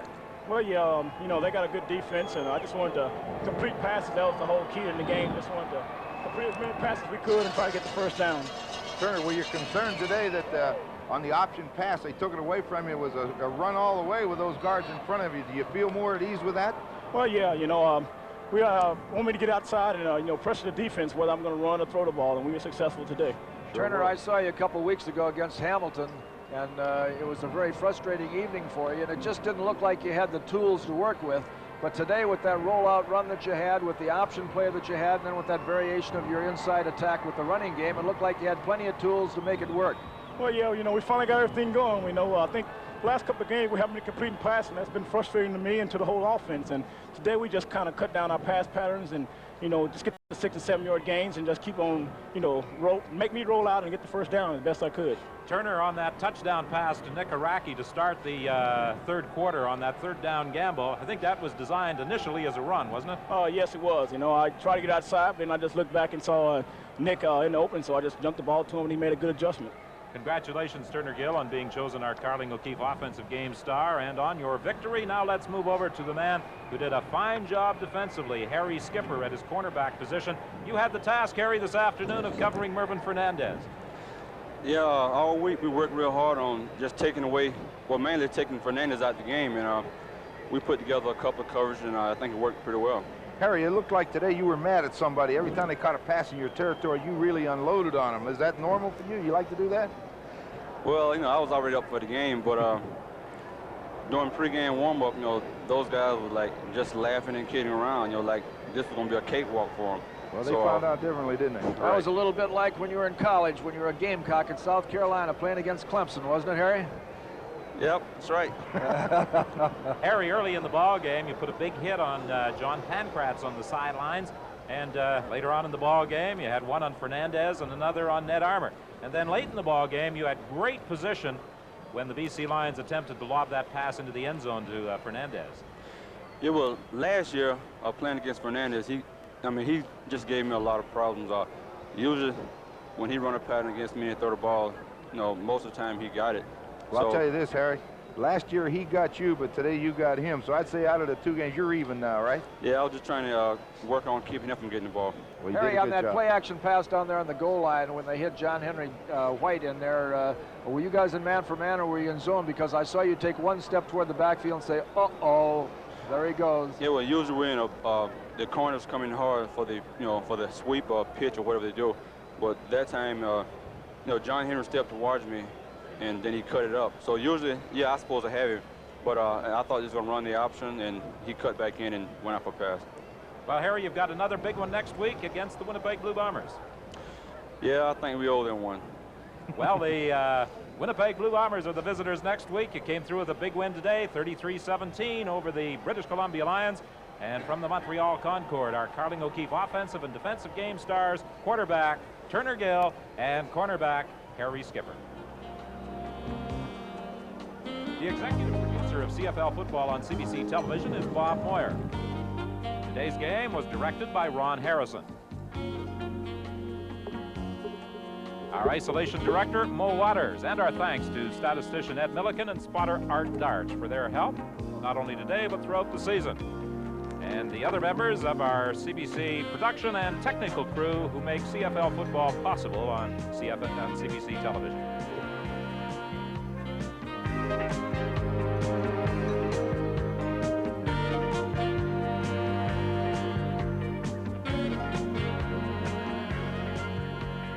final score, the Montreal Concordes defeating the British Columbia Lions by a score of 33-17 to move into sole possession of second place in the Eastern Conference. And now to CFL Control and Brian Williams.